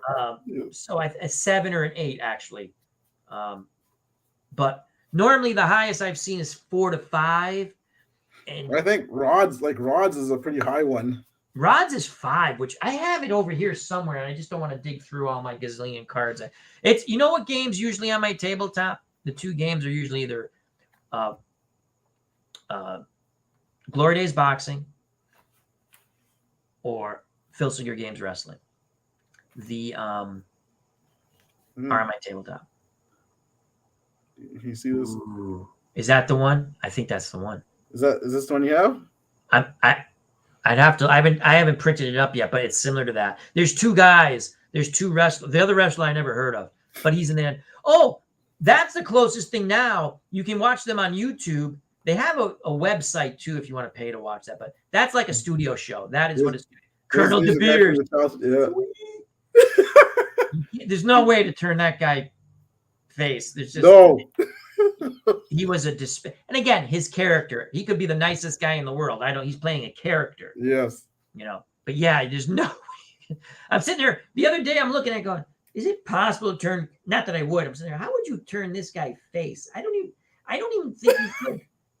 I don't think you could. I think if Kim Jong-il kicked him in the nuts, people would be like, good.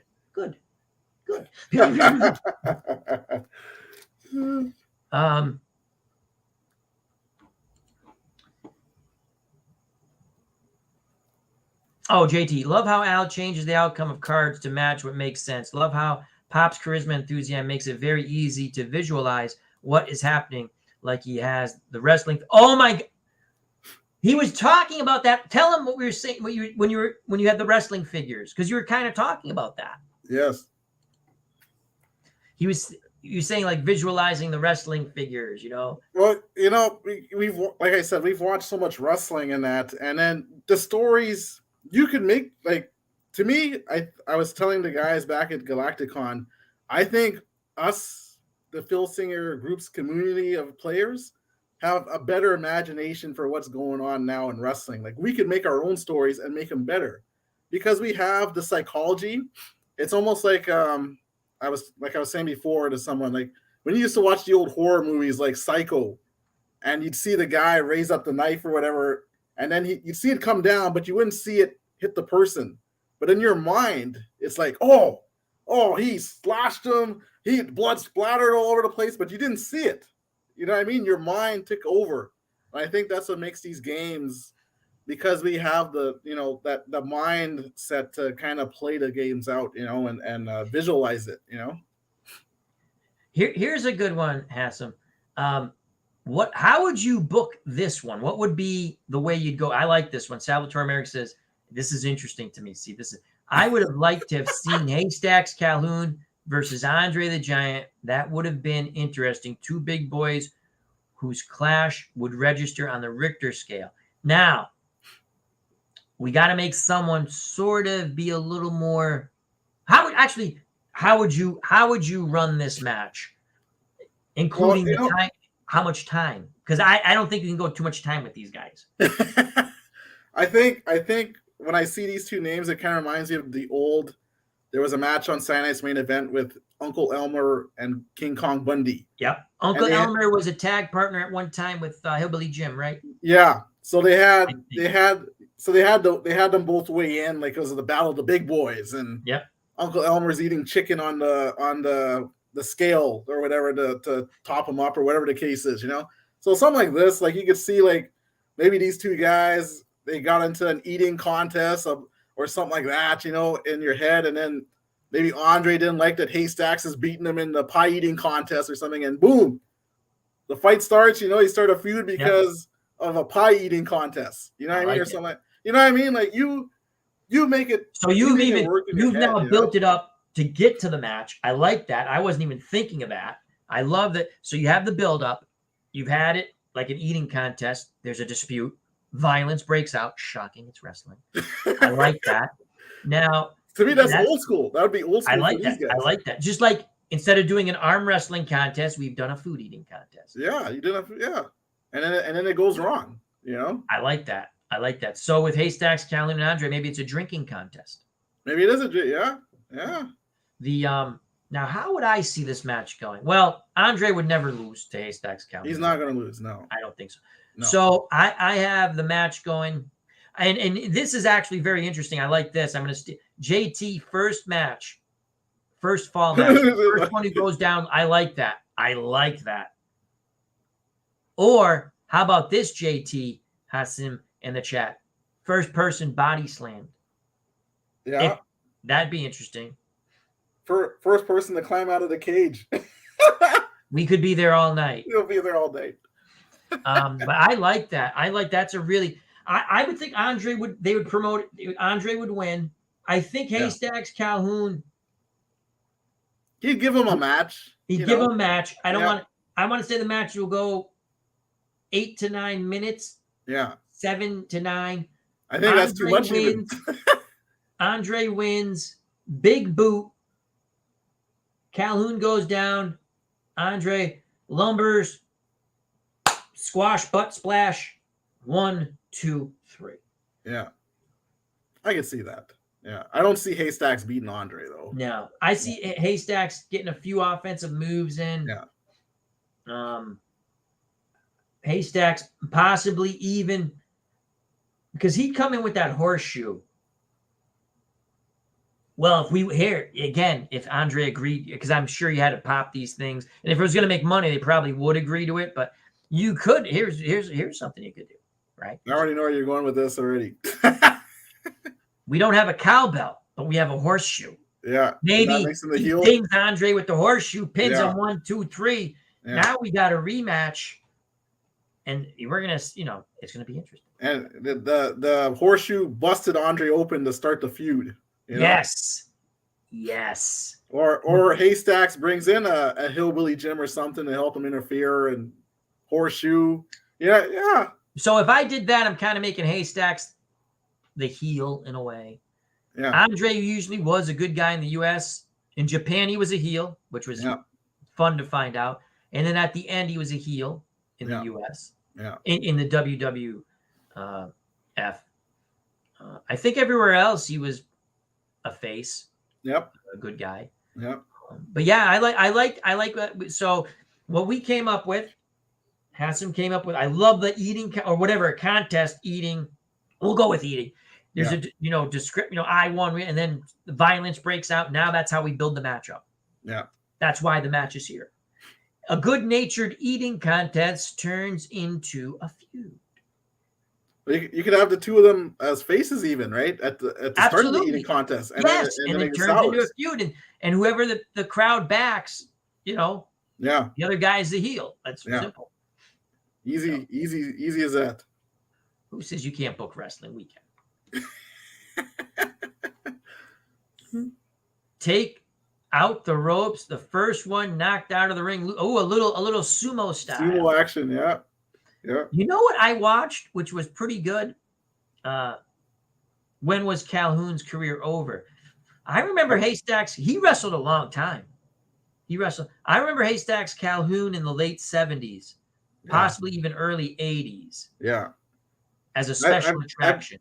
I've never really seen him wrestle too much. I remember he was a 6-man tag with Peter Maivia and he did a lot of that because he did a lot of that because he was limited in what he could do. Yeah. It was explained. I think Bruno Sammartino explained it one time, and another guy. He goes, you could only do so much with, so like he said, even with Andre, that's why Andre wasn't always there. Yeah. It's a special attraction. You can only, it's the same. it's going to be a similar type match no matter who they wrestle, because you can only do so much things with them. So they would, they're specialty attractions. Yeah. That would be awesome. Game of horseshoes. Yes. Yeah. That would be funny. They get an argument over, they're drinking beer, they get in an argument or wine, they get an argument over a game of horseshoes. But again, that's a little fun shtick you could do in wrestling. I like that. We were bookers. We were bookers right there. That's an interesting matchup. I like that one. What's a matchup? What's one of your favorite matchups in the Filsinger game? Because again, you can match up anyone. We're going to talk a little Filsinger games here. What's one of your favorite matchups you had? I know you did the Hillbilly Gym. You talked about that storyline. But what's one that just a matchup, not necessarily? I mean, in our head, we always have some sort of storyline. One that you've done or would like to do or are going to do, whether online or off. One I already done that actually surprised me on one of the videos was the Luthez against Gorgeous George. That was a good match. Yeah, I'm surprised Gorgeous George hung in there with him, and I thought, wow, this is a good back and forth match, and it felt good. It felt good rolling it out, You asked me before. Gorgeous George is one of my favorite cards too. It's just fun. It's a fun, just because in my mind, what I can do with that card. Yeah. I like that one. The artwork on all the cards is phenomenal. Yes. You know what card I think is?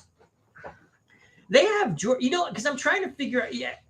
Have you seen the Georgie Animal Steel, the Filsinger game card? Because there's some other ones out there that are pretty cool looking too. Yeah. And I printed them up because I was telling Pops Review, our good friend Hassan, I kind of like, even though I can switch pin ratings saying he's older, this is when he was here and he didn't really win a lot or whatever, or I want to make the DQ even higher because he got DQ'd a ton of times. You just say it. Or if I'm playing out flying, this is what it's going to be. But I kind of like having some wrestlers you can find quote unquote bootlegs for, or there's some people who do really nice bootlegs, and if you want to purchase them, you can get those too. And some of the ratings are the pin ratings. Pretty much everything else looks the same. They might change a few different things, but the pin ratings, which are the most important thing in the game, that and the counters. The counters are very important, obviously. Yeah. I like to have a few different pin ratings because it's kind of fun. That would be cool. The official Georgie Animal Steel card, Filsinger game card, his pin rating's a 4. He really, again, from when I watched, and I'm not saying I watched every Georgie Animal Steel, when he usually lost, he usually was DQ'd. And the only reason why I think a 3 is better for him, he wrestled Bob Backlund for the World Championship.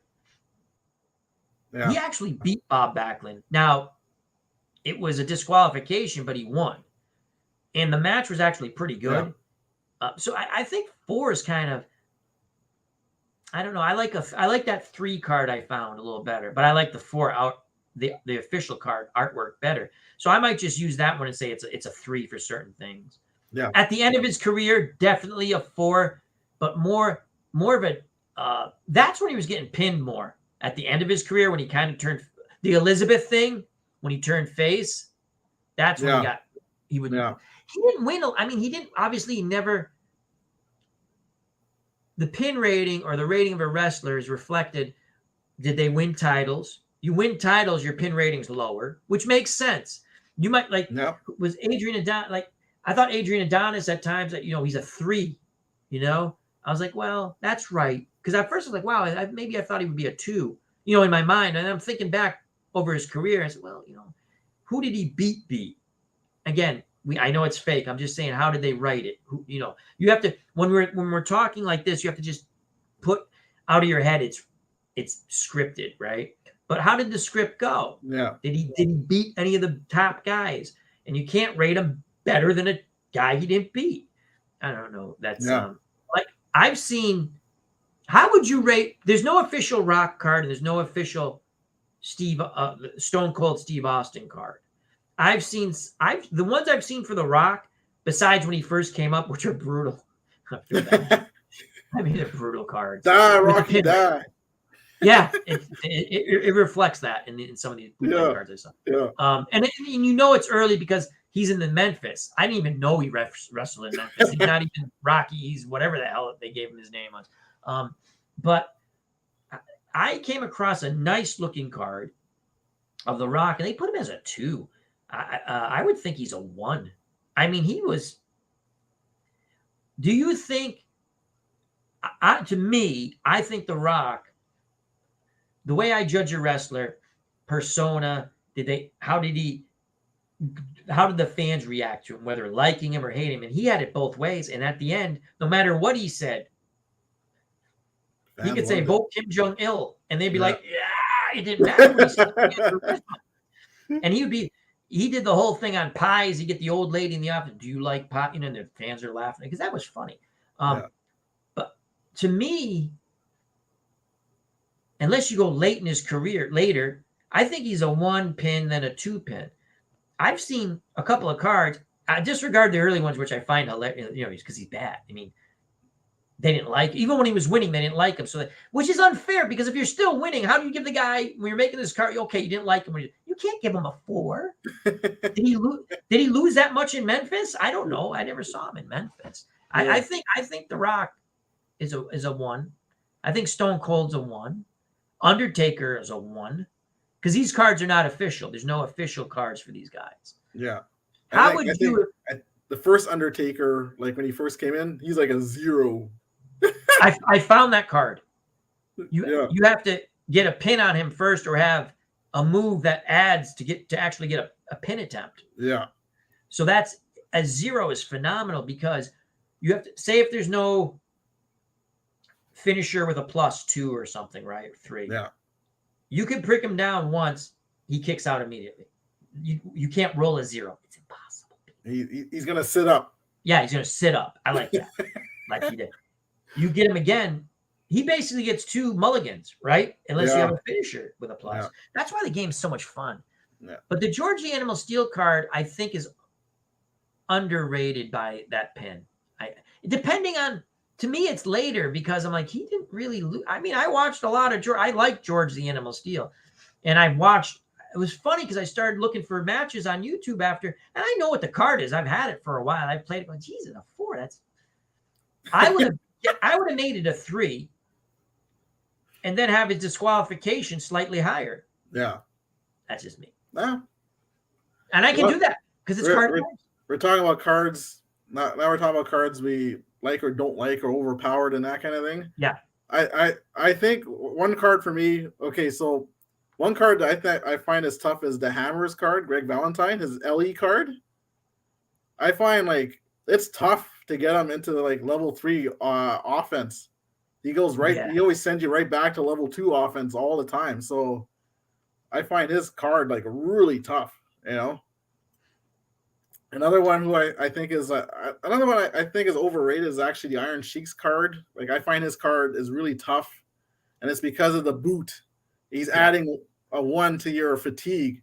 So I never really saw Iron Sheik load up his boots so much, like he did it the odd time, but sometimes he didn't even get it. He didn't even get it off. You know what I mean? The other thing is, I think you made a good point. And again, we're just things. The game's great. Game's great. Great. I'm just saying it's interesting. We're looking at some of the things where it's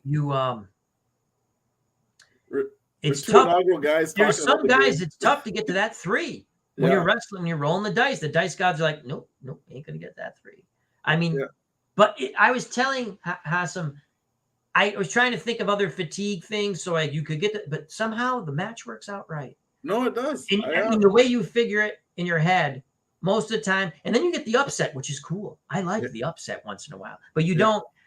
I was wrestling. I'm doing this tournament offline. I'm going to finish over the weekend because I have some time, hopefully, and I want to finish it. I took 32 wrestlers, single elimination. Fatigue carries forward. So I took the best wrestlers wrestle the worst, like the 32 I picked. And they're all, I'll be honest with you, they're all bootlegs. Because I downloaded them. I go, I got to motivate myself to print them and cut them now. I'll do this. And there are some cool cards. Okay. So I'm doing it. Frank Williams, I have to look back. Where's my thing? Because he had you remember Frank Williams? I never saw that guy win in my life. He had a phenomenal, the rolls were just with him, but he has no way to get to his, like that 3, you know, against the guy. But And I even wrote a note because, like a little kid, I'm keeping notes now. And I just want to share the Frank Williams. Let me find Frank. So I'll just go through. Ultimate Warrior destroys Rene Goulet, but Rene Goulet, the Flying Frenchman, was able to put his glove on, and he actually cold clocked him, but he couldn't get the pin. That was cool. Yeah. Ad Santel pretty much wiped out. No, Barry gave him a tough time. Actually, put some fatigue on him. Did he put a fatigue on? No, he didn't. But he gave him a tough. That was another one. Barry Horowitz. He had some good, but he couldn't get the pin. Yeah. Where was the? Oh, here it is. Mystico versus Frank Williams. I wrote Williams dominant. He did the rolls like for the first, no lie, 10 rolls were all Frank Williams, but he was unable to change to get a pin chance. Mystico had 2 big moves, match over. But that's either in a weird way, it was a squash match. You understand? Like, yeah, the guy got some offensive moves, but then the other guy gets 2 pipping, it's all done. Yeah. So that was fun. He probably respected him in your match. Mystico respected him a little bit. Go ahead, get some offense off. Yeah. But it was fun because I thought then my favorite match, and talk about visualizing it. So Ultimate Warrior, we're in the round of, here it is. This was my, because when it came up, I said, this is the way if something happens really quick, this is the way in my head I'm calling it. And again, these are offline, so no one knows. Yeah. Ultimate Warrior, this is the Sweet 16, last match of the Sweet 16. Ultimate Warrior has no fatigue. He has won quite, like he's won his first 2, first match, because 32 goes to 16. Don Fargo has no fatigue. He's a 2-pin. Ultimate Warrior is a 1. Okay. I had, as soon as I saw, I do something different on the first roll. Whoever has the highest roll, I just go with it on level 1. Mm. That's what I do. You're supposed to roll again.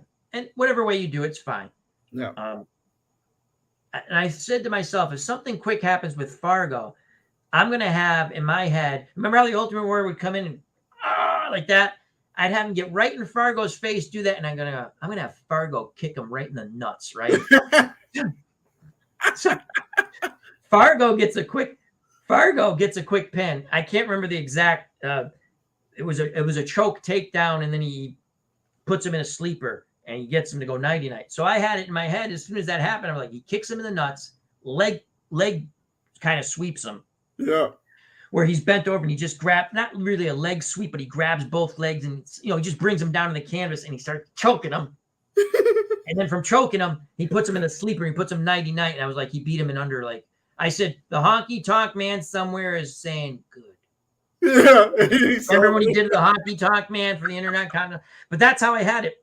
I literally wrote, in case you guys don't believe me, because, and not I don't care if you do or you don't.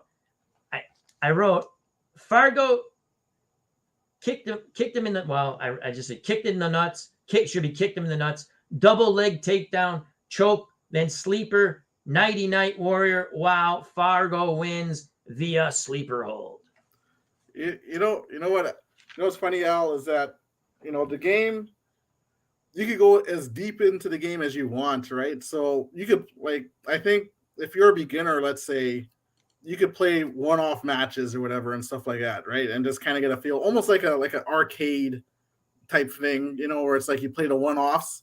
Yeah. But then to get the most out of the game, I think, is to play a organization, a federation, a league, or whatever. I don't really. Yes, and I read on the Facebook group page. Yeah. People who do the federations. I'm like. And that fascinates me because I don't have the discipline to do that. I kind of do it, but I don't. I mix in the wrestlers that I like. Yeah. And then after, if they lose a couple, I do a little tournament thing offline. I said, this guy gets a contract. It's just again. Or sometimes I just bring someone in because I want the matchup. But yeah, it is. So you run a territory when you're doing yours. Yeah. So how do you, finish your thought. Sorry, I interrupt. I already told you, I warned you I interrupt a lot. That's all good. I was just saying though too, like I too write in a little book and I make, whoever hillbilly put up a good fight, but the masked superstar overpowered. You know what I mean? You write your own little write up because you visualize it, right? And then you have it for record. You know what I mean? It makes more out of what you're playing. You know what I mean? You get more of your money's worth in a sense. You know.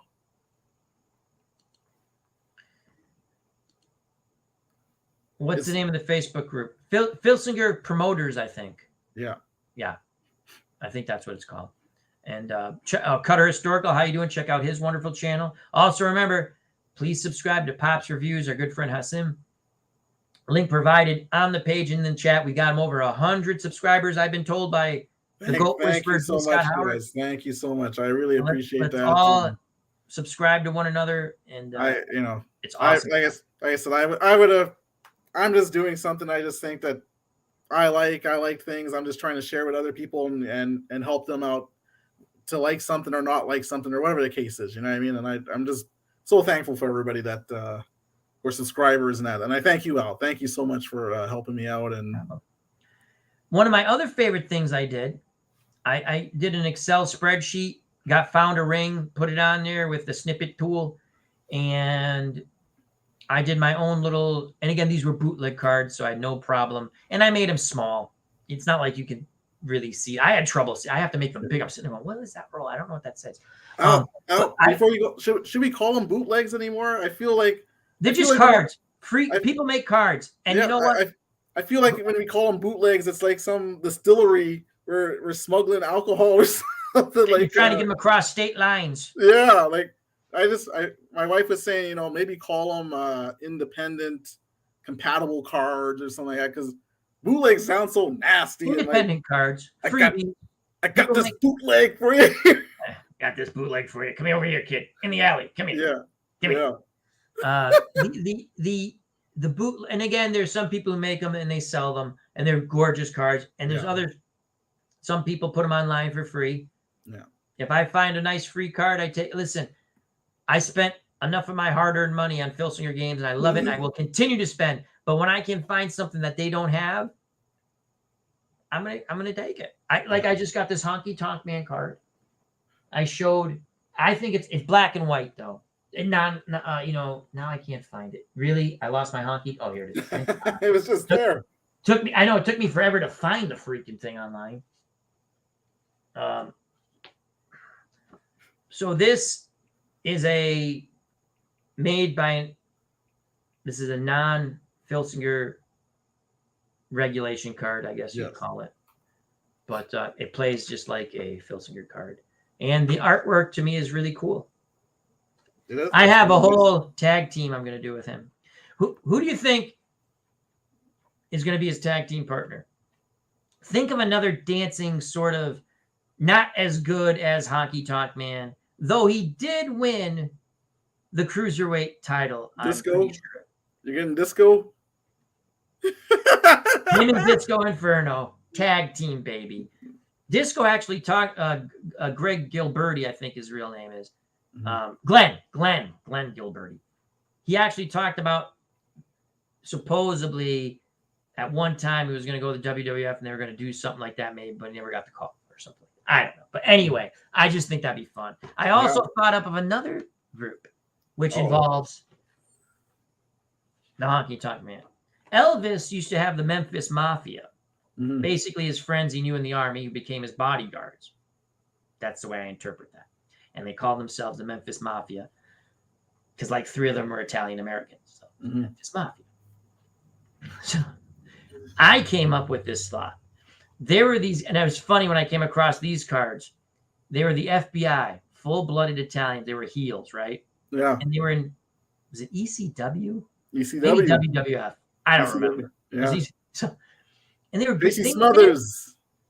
They never really won any big matches. 2 guys were tag partners. They would give a good match and they'd lose. Yeah. But I'm sitting there going, Honky Tonk Man, Disco Inferno, and the Full-Blooded Italians, the Music City Mafia. Boom. My new heel group. Love it. And that's the beauty of the game. You can do whatever you want. I know, it's just fun. It's just fun. You make up your own stuff. What is okay? So you told us about the and I love hearing about storylines. So you did. I love the storyline with Hillbilly Jim. What's another couple or another storyline you like? That just whether you did it online or not, they just came to you and it was fun. I kind of started like small. I'm starting small right now because we're just getting into this game, right? Like, you and I we're two inaugural guys getting into this game. Took us a while to get into the year game here. And so one story I'm doing, like, say, like, I have Brutus Beefcake, right? So I have his limited edition card and I have his tag team card, but I had Valentine before. I only have the limited edition card. I don't have the tag team. You have to get it in the Promoter Prime set. Yeah, the Promoter Prime. See, go ahead. I got to ask you that later. Because I'm confused how that works. Yeah. Valentine's the Intercontinental Champion was right in my league. Yep. So while Valentine is doing his own thing before they tag, Beefcake is kind of like challenging, and I'll take on anybody. So I use him to kind of bring in guys like Junkyard Dog, for instance, right? I brought him in as, Junkyard Dog made his debut against Beefcake, or you bring in new guys to fight him that you know what I mean, that are debuting. So he's like, he's challenging people, and it's like, here comes Andre, or here comes this guy, or you know what I mean? And he's like, he's stunned, like, I can't believe I'm wrestling these guys, but he's trying to take on the new challenge or any challenger to show you know what I mean? Like, so it's this it's fun, right? Challenge. Yeah. Cool. Especially like it's one thing, like I can make it offline and make it like, he's making his debut and da. But even when you do it on a video, it's fun to bring in the new card. Oh, absolutely. And then people were asking, like, where'd you get your Junkyard Dog card? Or, you know what I mean? Like, I found, and again, there are a lot of nice people who make these cards. And if you're in the community, I'm not going to say where to find them, because once you get in the community, you can find them. Yeah. And you make your connections and stuff. But there are also cards out there. Some cards don't have the artwork. Some cards is like a photo. Like the Danhausen was a photo. But you know what? It's a Danhausen card. I wanted one. Yeah. And I went to the thing. If you just joined us, met him last week. Very nice man. Young man. I'm much older than he is. And he autographed it for me. And that's cool. And he was cool. And he was nice. And guess who's going to get all the titles? I think this card, he only has a 3-pin rating. God bless whoever made this. Again, this was from, because they do these ratings, which I didn't realize, once a year, these wrestling magazines, and he was wrestling. And again, it's interesting because I read what constitutes for the ratings. Like, I was just curious, how do you, and it's popularity, merchandise. Like, it was just all these things they put together to say, hey, is this guy a popular wrestler? If you watch on AEW, he's a 500. He's actually below 500 now. His buddy Ethan Page pinned him last week. I was pissed at that. And I told him, and he laughed. He goes, he did it for the money. I go, I know. It's very sad. He's a good guy, though. It was fun. Yeah. But it's a 3. So, that's fun. I like the storylines. I like building up the stuff. Yes. Oh, I didn't show that. How do I show that? Oh, I put it on my Facebook. We had Teresa, myself, and him. We were doing the curse thing for our picture. Like that. I can't do it the way he does. But, he made wrestling fun for me again. Yeah. And I think he said it best on an interview where he was not painted up. Most of the interviews he'll do in character, which are funny. But he's saying, because people criticize him, like Jim Cornette and others. And I like listening to Jim Cornette when he talks about wrestling. And I have to be honest, early on, I was pretty much in agreement because I didn't really watch the new stuff. I still agree with some of the get cut back from the high flying, make sense of stuff. But you can't knock someone who gets over with the fans, because isn't that the job of the wrestler? To get over with the fans. The fans want to see him. You might not like his shtick. Yeah. It's his shtick, and it works. Yeah. So it's funny because he just said some people have told him Nurse Teresa would never watch wrestling. She watches because of him, and then she'd like, oh, I like that guy. That's interesting what they did. And that was his point. People came to watch wrestling, to watch him, but now they're watching wrestling. And they like, oh, I'm going to stay and watch. Who's this Danielson guy? I mean, I knew who he was because I watched. I was another guy when he was in the WWE. I watched once. No, Danielson. I liked him. Like Brian Danielson? Yeah. Yeah. My brother wrestled Brian Danielson, eh? Really? Yes. Independent? Independent, yeah. My brother, he's a wrestler. So no, I heard you say it. No. So what if I may, I don't want, you don't have to tell me your brother's name. What weight does he wrestle? Is he a bigger wrestler or a low, like a 200 or under 200? He's like 220, I think, or something. Like so that would be, to me, good size. That's pretty much what a lot of these wrestlers are, about 220, 225 now. Yeah. They have some. He's a high flyer kind of guy. Like really? He wears a mask. Cool. His name is Mentalo. You should check out his YouTube videos. I will. What? Yeah. Offline. Yeah. Because I'm a horror. I already told you I'm a bad speller. Yeah. But yeah, he wrestled Brian Danielson. He's wrestled what's his name? Can I ask you a question? Can I ask you a question? Yeah.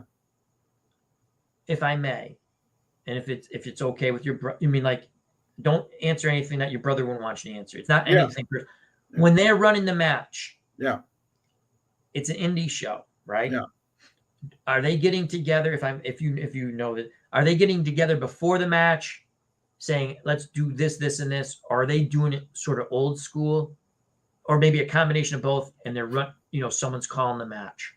Yeah, it depends on the wrestler, essentially. Yeah, what they're comfortable with. Like some do like to talk about what they want to do and all that, and some, like you said, are more old school. It depends how old school the guy is too. Like where he'll call the match a bit, But it's more so you'll meet before the matches, and then you'll say, okay, well, I want to do this, and they give you the finish or whatever, right? Who's gonna win? And it's what they want to do to get to that point. Yeah. That's really it. I'd love to have you and your brother on if it's something you'd want to do, just to talk. Yeah, sure. I'll maybe I'll talk to him sometime. Because and again, it'd be nothing that he wouldn't want to, you could answer, not answer. Because also because Mike, like, I don't know if I should ask that. I'd probably ask this one offline, like, who is the worst? Because I wouldn't want him not to, and then I mean, like, promote, because indie wrestling's tough, meaning you want to make sure you get paid. You want to make sure. I mean, I've watched things. Not that I don't know. I've never obviously wrestled professionally. I wasn't good wrestling at amateur at the high school level.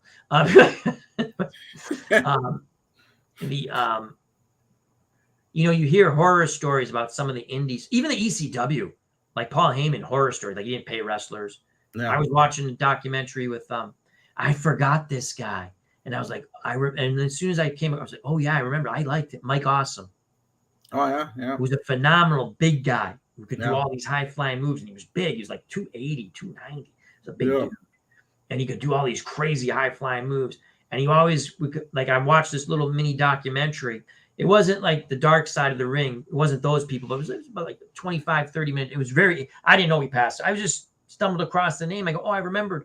I came across a card. I said, I remember this guy. And I wanted to watch a match.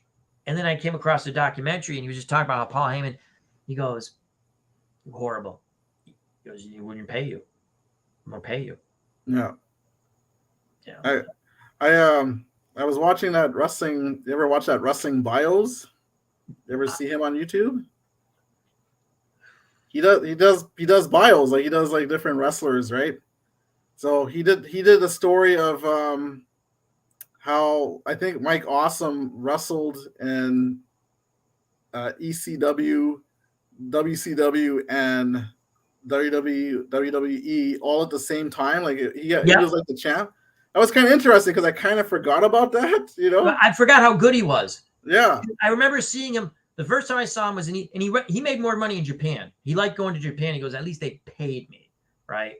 In the WWE, he was saying they wanted to just do squash matches with me, and like they wanted me to lose and stuff, and like he didn't like. he ended up getting a real estate license, was pretty successful at doing that too. He died young. He died, I think. It was a Yeah, he did. Yeah. I forgot what he died young. But I forgot how athletic. When I saw him, I was like, oh, I remember this guy, and I liked him. Yeah. And I remember, this is funny. I stopped watching wrestling for a while. I go through these spurts where I stop because then I lose my interest, right? Something I'm like, I didn't like what they did, or it's too stupid now. It doesn't make sense, right? And WWF at the time lost me with all the, no, that's Mike Rotundo. That's not IRS. That's Mike Rotundo. Why are you giving these guys? That's Kerry Von Erich, not the Texas Tornado. And then they would come out to these goofball. I'm like, I've had enough. This is the stupidest crap I've ever seen. A cable station comes out. Was it Spike TV or was it the other? I can't remember what it was. I want to say ECW was on Spike TV. I could be totally wrong. One day I'm waiting to go out with my friends on a Friday night. They ran shows on, like TV show on Friday night. What the hell is this? I see these guys do, and again, I'm not used to that crazy stuff. And again, everything was over the top, right?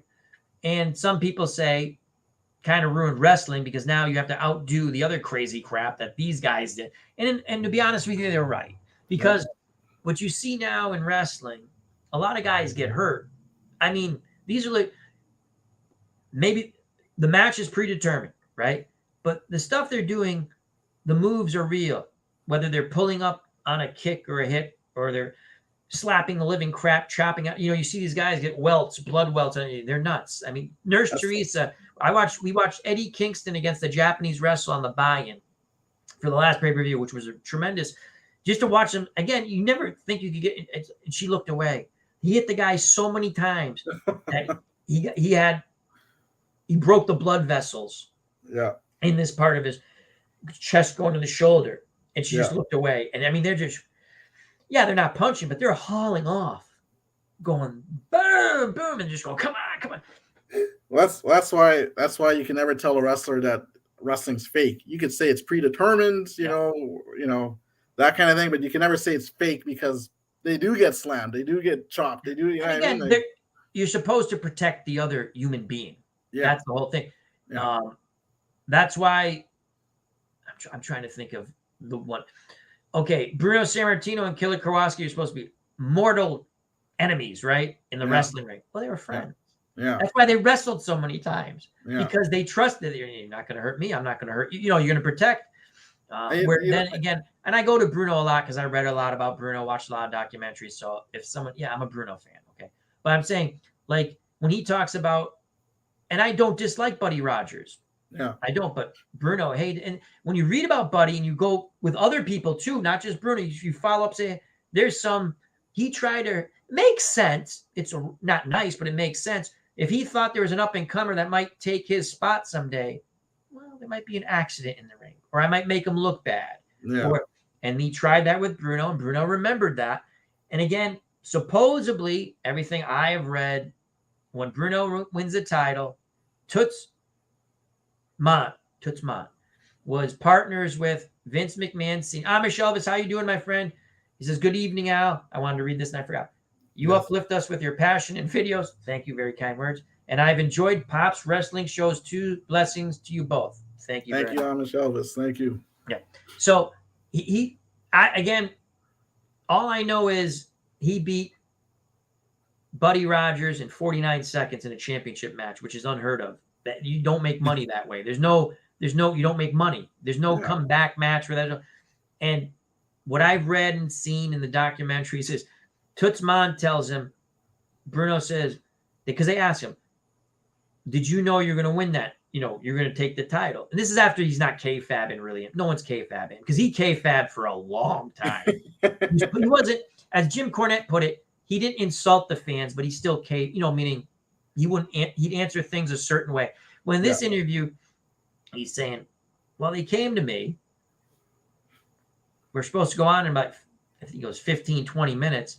And they go, you take the title tonight. And he goes, my first words out of my mouth were, does Rogers know? Does Buddy Rogers know? He says, does Rogers know, right? Yeah. But we've told him. Okay. Is he going to do it? And then Vince McMahon Sr.'s not in, it's Toots Montt. He goes, I don't care if he does it or not. I don't care if you break his neck, break his leg. I don't care if you kill him. Yes. Just take the title from him because we know you can. He can't do anything to hurt you. Yeah. And like in a legitimate, like you can beat him, right? Which Yeah. he knows. And you go, oh, okay. He goes, all right. He goes, I'm just going to defend myself then. Just think, and he goes, I asked him again as we are going right about to go out to the ring. You're sure? He goes, is Vince okay with this? He goes, Vince wants you as the champ. Vince doesn't want to see you hurt him. I don't give a shit what you do to the guy. And he says, he goes back to, I don't care if you break his neck, because he couldn't stand Buddy Rogers because Rogers was killing the business in that territory, is ruining their business, right? Yeah, yeah. Because he wasn't putting anybody over. His guys weren't putting it, meaning they were going to leave, right? Probably, because I guess Rogers would do this, and I guess other wrestlers do this. It's interesting. You go to a territory, you bring all your buddies.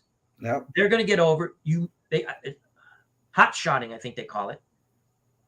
It works at first, but then the fans get sick of it, and then they leave. They go on somewhere else to hot shot. In the old territory days, we've done our thing. They never said. So he goes in there. He goes, the only time I never turned my back to do the a quick little prayer, which he did he goes, the only time I didn't do it because I thought Rogers would come in and hit me because he's already had experience with he wrestled him. I don't know if it was in Toronto or somewhere where he said Rogers was supposed to hit him with a move, but he's supposed to wait for him to get away from the ropes, right? Yeah. Maybe it was a quick drop kick. He didn't. He hit him, and Bruno legitimately got hit, went out of the ring, and he went. And he says, when I was getting up, I went, that son of a bitch, right? He goes, the stories are true. He goes, because I give everyone the benefit of the doubt. Because he goes, I've wrestled guys. I said, oh, you got to watch out. The guy was great. The guy was great with me. Maybe he had animosity with whoever. Oh, guy was fine with me. So he goes, I give people the benefit. He goes, because I wrestled him prior. And I thought he did something fishy. But I was like, maybe I was he was saying to himself, maybe I was out of position a little bit there. Because in his head, he goes, maybe I wasn't he goes, this time he's supposed to wait for me to, and he hit me. And I went out of the ring and I got up on my show. I'm sitting there, okay, all right. And so and again, you can find these interviews online. Yeah. And stuff. And he goes, I rush out and I just power him into the corner and I just start kneeing him. And he goes, I'm laying him in, right? And I just pick him up. He goes, there's nothing. He tried to resist. He goes, there's nothing he could do to stop me. That's why Tutsman had told him, he goes, I don't care. He can't beat you. He goes, very few men could really beat me, he said. Yeah. He said, could beat me. If I really went at it, they could. And again, I'm not saying he couldn't, but he's saying very few men could beat me, right? If it was legit in his mind, right? Yeah, yeah. Goes, I pick him up, put him in the back breaker. My words were, you better tap out or I'll break your back. Tap, tap, tap, match over. He goes, I think it was like 49 seconds or 40 or some ridiculous time. But that's interesting because that's another. I wanted to really know if that was a shoot match, and everything I come across goes that way. Yeah. Which is interesting to me. The other one, I'm sorry I got off topic, but the other one that interests me is the Road Warriors versus Stan Lane, fabulous ones. Stan Lane and Steve Keirn. Watch those interviews. Yeah. Then go find the match. Pretty much goes with what they say. It's a little more, they're a little more liberal with what they're saying, like the way they remember. But it's true what they say. It's just, I never seen the match, so I'm visualizing it a little differently. Yeah. But it is everything they say. So Steve Keirn is hilarious. And he's a grandfather now. He doesn't even look like he has short, dark hair, And then I guess they were good guys at the time. It was AWA. It was AWA. Yeah. And you could find it. So the Road Warriors, they build them out of Chicago. In reality, they're from Minneapolis. They were bouncers at a biker bar or something, or a big kind of tough guy bar. Well liked by their friend. They're bouncers, big dudes. They're strong dudes. Legitimately could hurt you. And they're very stiff. And they went in and they just kicked the hell out. They didn't care who, they were going to kick the hell out of you. Legitimately, they're going to hurt. I shouldn't say hurt you. They're going to work rough with you legitimately because they didn't know. He goes, and they were going, it's not really their fault. They really didn't know anything. Yeah. They could pick you up. They could slam you. They could hit you and hit you, pick you up, slam you, hit you and hit you. That's what they did. That's what they did.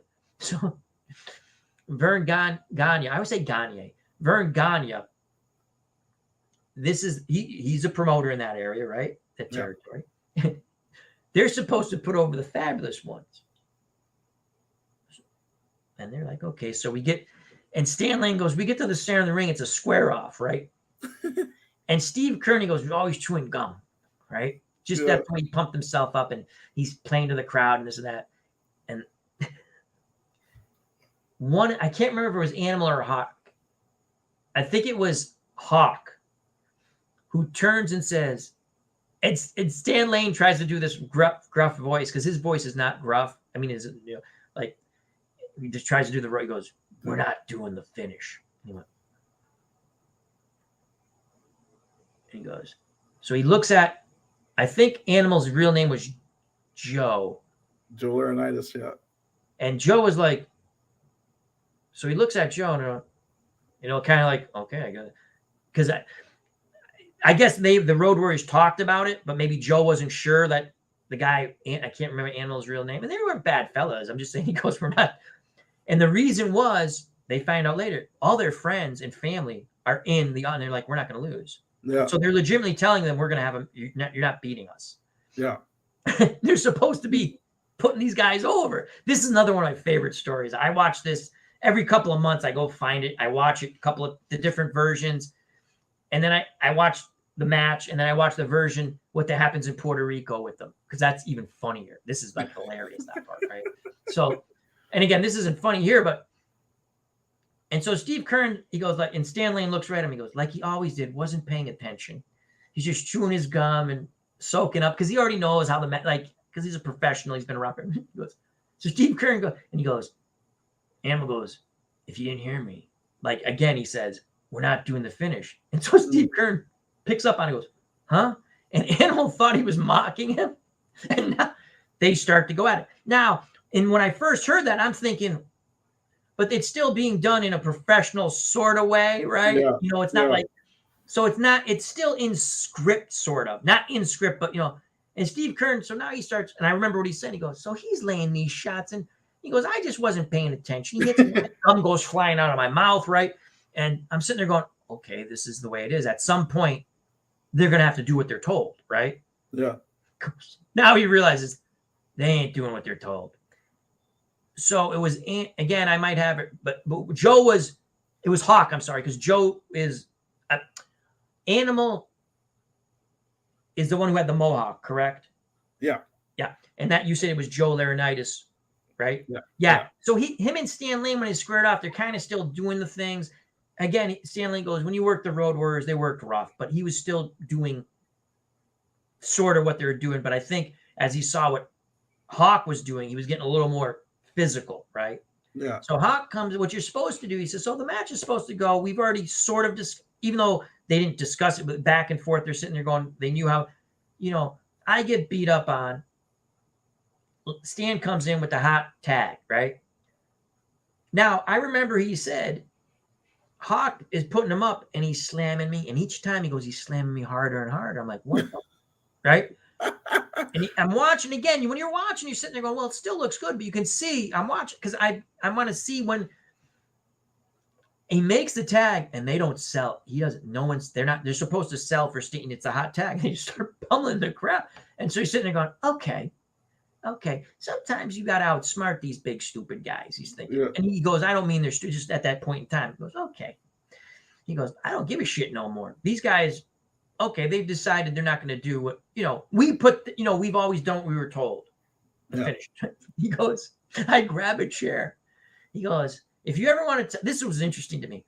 He goes, if you ever want to show someone you mean business when you go in with a chair, you don't swing like this. You swing like this. Sideways, right? Mm-hmm. This is, come on, put your hands up, And he goes, you don't do this either because that's, he goes, you swing sideways with the point like this, right? And you swing at their, here, show them mean business. He goes, I come into the ring with the chair and I'm like, F these guys. This is BS, right? And he's swinging. Paul Ellering, right? It's the manager going, and Stan Lane goes, hey, like they're having the eye contact, quick little communicate. Hey, it's your guys who best thing. So he's literally swinging at these guys, right?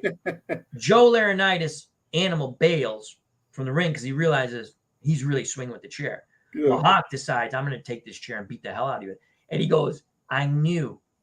And he used his real name, but I can't remember Hawk's real name. He goes, I knew if he got the chair away from me, he was going to beat the hell out of me. He goes, there's no way in hell he was getting it. And he goes, I'm swinging as hard as I can. I'm swinging low. He goes, and finally he bails out of the ring. We get disqualified, but the fans go nuts for us. So we go over our way, right? Yeah. Now they get to the back. This is where it becomes even more interesting, right? Vern Gagne is pissed. He goes in, he starts screaming at them, and they're like, you're yelling at us? You go talk to them. Yeah. Because we're not doing. So he goes, he went there, he comes back, he was very quiet. He goes, and that's when Stan Lane and Steve Keirn said Vernon lost control of the promotion when he tried to leg dive Hulk Hogan to show he's still, I can still win, and Hulk Hogan squished him. Yeah. And then other wrestlers went, oh. So the bigger rep, now they're kind of not listening to him. Yeah. It's a very interesting thing. I highly recommend it. Quickly to tell the Puerto Rico story. There you go to Puerto Rico. They tell them, what's the finish? They keep asking, what's the finish? What's the finish? What's the finish? They're wrestling the Road Warriors again. They don't want to wrestle the Road, but they have to, right? And what they had a go-between. And I believe it was at Roberto Clemente Stadium, the same place where, unfortunately, he got stabbed. Bruiser Brody. I don't think it's not the same show, but it's a show interestingly promoted by the Bushwhackers, who I didn't know they did promotion. It's kind of interesting things I find out, right? So I'm sure other people knew, I didn't know. And so they go, you tell them we agree. They beat us, right? Because no finish was agreed upon yet. We'll go. He goes, all we ask, they got to sell for us this time. And then they can beat us. They can beat us with their finishing move. They can beat us. Or I don't think he ever said, he goes, they can beat us. They can win. The way they want, they can win. Or something like that. So they go back. Now the guy comes back in his broken English because he's Puerto Rican. They're in Puerto Rico. He goes, good. All right. Now he turns, he goes, oh, we're going to get these guys back, right? He tells, after they do it, listen, go tell so-and-so, have the car ready. Whatever car is, pay him some, and he goes, don't pack everything back in your bags. And he says, this is what we're going to do, right? Yeah. He says, we're going to have the match. If they sell for us, which they will, if they say they will, they're going to do it, right? We'll know right away. So they'll sell for us, right? The Bushwhackers are going to come out. They're still whatever name they were before the WWF. The Sheepherders. Sheepherders come out, right? Yeah. They're building up for a match in like 3 weeks later in Puerto Rico between them and the Fabulous Ones. So they're going to come out and start taunting them. But they're not supposed to go out of the ring and get physical with them, right? They're supposed to lose to the Road Warriors, right? And the whole point is you get distracted by the Sheepherders and blah, blah, blah. And that's the storyline. Like we came up with the little thing with the eating contest, or then at Salvatore was the horseshoe contest between tossing with Calhoun and Andre. So, well, he goes, I can't believe it. The Road Warriors are selling everything we're doing, and we're having a good match. Now, here's the double cross, right? He told Stan, when the Sheepherders come out, we're going to go after them. And we're going to count it on the ring. So they don't get to use their finishing move on us. They win. Hey, we didn't, So they come out after the Road Warriors for the first time selling for them, right? Yeah. And they go right at the Sheepherders, tooth and nail, making it look. And the Sheepherders, no, man, this ain't the way it's supposed to go. No, go back. And he goes, now make sure you just keep heading towards the back, right? Yeah. Through the, to get back to the clubhouse, whatever, the showers and stuff, so we can get the hell. So as they're doing this, they continually push the battle goes towards so they can get the hell out of there. He goes, the Road, and you can watch the video. The Road Warriors are pissed, but they can't. The fans closed in behind them, so they couldn't get at them. He goes, so we get to the back, the locker room. We get the cars ready to go. We grab our bags. We get the hell out of there, right? And we know we ain't ever come. We already know we're not coming back with doing this, but screw them, right? Yeah. He goes, that night, Hawk's pounding on his door. He goes, I'm going to kill you, you son of a bitch. He goes, hey, we're all in to make money. Once you learn that, you'll be better off. That's payback for the crap you did to us in wherever it was, Minnesota, right? Yeah. He goes, listen, I ain't coming out of there. You're going to beat me up. He goes, but I am going to call the cops. I got the phone. He goes, you better get the hell away from the door. So he leaves. He goes, yeah, we got on that plane. We never went back to Puerto Rico. But they're good. Steve Kern tells some good stories. Anyway, I like that story, and I should. Oh, Salvador Romero. Mike Hagstrand was Hawk's real name. Thank you. But that's the interesting stuff about wrestling history. You can find it. What? So for Filsinger, let's get to Filsinger cards because we've talked about a lot of stuff. What attracted you to that game? What attracted me? The artwork of the cards. Absolutely. I watched. Go ahead. I will say, the art when I first noticed the game, to be honest, it was with the black and whites, and which is still really, this is a black and white old school. This is a Filsinger Games card. Now this is a PDF that I was able to get online through Filsinger Games because they have an online game, but they also, you can buy PDFs, and I was able to find. I'm a big SD Jones fan. I got Mil Mascaras. And it's a couple other cards. But so this is the original artwork, correct? Yeah. And let me find one. I got Claudio. I play Claudio a lot. This is a color version. This is Claudio Castagnoli. Mm-hmm. So, and it's beautiful artwork. Yes. Yeah, so originally the black and whites, they didn't really do anything for me, and I think I just wasn't in a place to play the game because I was probably into still the miniature games and stuff like that. So it wasn't really attracting me. I didn't really know what the gameplay was, kind of thing, and it's only until recently like obviously this year both you and I started getting into the game. Full throttle. Yeah, full throttle, buying cards left and right. And, oh my God, it's addictive.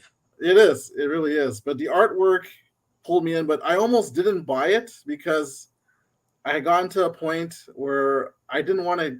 I'm starting not to get too many games because I've become a realist of my game collection, right? Yeah. So, so I saw someone playing. I think it might have been Steve Tower. He was doing a playthrough. Yeah. And then I watched that video too. Yeah, and he had Hacksaw, I think, against DiBiase or something like that. Yeah. And then he said Hacksaw was going to do the moonsault, which you were talking about off the chart cards. And I'm like, Hacksaw Jim Duggan's going to do a moonsault? Yeah, and I guess there's different cards that you can find. But just the charts though, right? Like, the charts. No, yeah, you're right. There's a moonsault on the ropes. I think it's the rope. No, choice chart. The agility move or whatever. Yep. So when I saw that, I was like, I don't want Hacksaw Jim Duggan doing a moonsault. You know what I mean? He's never done a moonsault in his life, you know?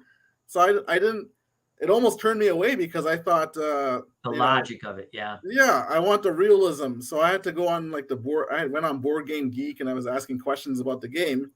And someone answered me and said, no, they have all their moves. That's just a chart move or whatever. Like you can change it to whatever you want or whatever the case was. So it kind of sold me back onto the game. And then that's when I was like, okay, the art matched the play, the flow of the game, the play, it matched and everything. And I thought, okay, let's go for it. I'll do it. I'm coming from a miniature games background. We need to talk about that too, before we leave. Go ahead. Just because that's interesting to me because I know Todd, the war gamer, Wardrobe plays World War II, does miniatures, but you do a different type of miniatures. But continue on. Yeah. So and so once I saw that the guys had their moves, once I saw their cards and stuff like that, and then the artwork, I had seen Warner's artwork. I think I saw a Rob Van Dam card before I knew about the game. I saw the artwork and I'm like, oh, that's a cool picture. I didn't know. Cool. I didn't put two and two together that it's for the game. You know what I mean? I just saw the artwork. If you do a search or yes, and not realizing that that's the come up. Okay, so if you're unfamiliar, I'm just going to show you real quick. Yep. One side of the card is the wrestler. Yeah. For the official Filsinger game. Then the game card. Yeah. And you can see this is an ROH card. Yeah. So the artwork totally pulls you in. Like it really helped make the game a whole lot better. And then the play, the flow of the game plays really nice. That does. Yeah. It does. There's a basic version. I played 4, 5, 6 games, basic version. Picked up quick just to get, like I do with any game, I play a basic version. Yeah. Even to get it to advance, it didn't take. No, that's what I mean. Once I started, I was like, oh, I like the advanced. I can't go back to. I thought about when I play a tournament to do the basic just to go through it quicker. I'm like, the game's about having fun for me. So if it takes, and some matches go like this, and other matches you're like, wow. Yeah. So it just takes a little longer. Yeah, but I almost got turned off because I was looking at the time. I was kind of turning away from miniature games, and I was kind of wanting a game because I used to back Kickstarter games. So Kickstarter games, you back it, you pay upfront money, and then almost those could be disappointing though, right? It could be. Not all of them. I'm just saying it could happen. Yeah. They could be because you could wait a longer time than you want to wait. You paid your money up front. Now you're waiting a year for your game to come in. It's coming from China and so these games they're ready to go. You know what I mean? And so that was one thing that sold me. And then the gameplay, the art. Now, they have licensed wrestlers? How would you describe the gameplay? I describe it as it's an easy flowing game, and it's pretty realistic to how a match kind of goes because you're going through a progression of level 1, level 2, level 3. So and sometimes like you've had matches too where you went from level 1 to level 3, bam, the match is done. Yeah. That happens. It could happen. I was telling Hassan offline, that's Pop's Review. If you haven't checked out his channel, link provided in the chat way up the top and on the page. Check it out. Subscribe. And yes, Salvador, the artwork was the candy that pulled us in. Yes. Yes, it was. I'm being honest with you because I watched. Okay, I play another wrestling game, Tom Vogel's Wrestling's Finest. That's a PC game. Love it. Play it. I showed it on the channel. I gotta get back to my tournament for that. I enjoy it, but I wanted sometimes I just like to roll some dice and just interpret the way I want. And I want another game. Yeah. I looked at something to the mat. It's the History Maker Baseball, play.com. I looked at that one. It's interesting, but I was like, God, I like, it's the art. I'm sitting here watching Dave Little play this, and I seen Steve Tower, but mostly Dave Little, because I did go look at Steve Tower. I saw his video later because I kept going through, I wanted to see more about the game and stuff. Yeah. But I always watch anyone doing a wrestling game. I usually sit and listen. And maybe I don't jump in the chat all the time or I watch it later, but I like just listening to the wrestlers' names. And some wrestlers I don't even know. And I look them up and like, oh, that's interesting. They're old school. Some guys like the real old school wrestlers more. I just mix and match. Yeah. But that's me. Yeah. And again, yes, it was the artwork. I love the artwork. That got me interested. Yes. The gameplay, then I pulled the trigger and I almost went and I almost got the black and white set. And that's very reasonably priced, $13. Yeah, I think it's $13 with the game. Does it come with the game? Maybe not now, but at one time it probably did come with the game rules.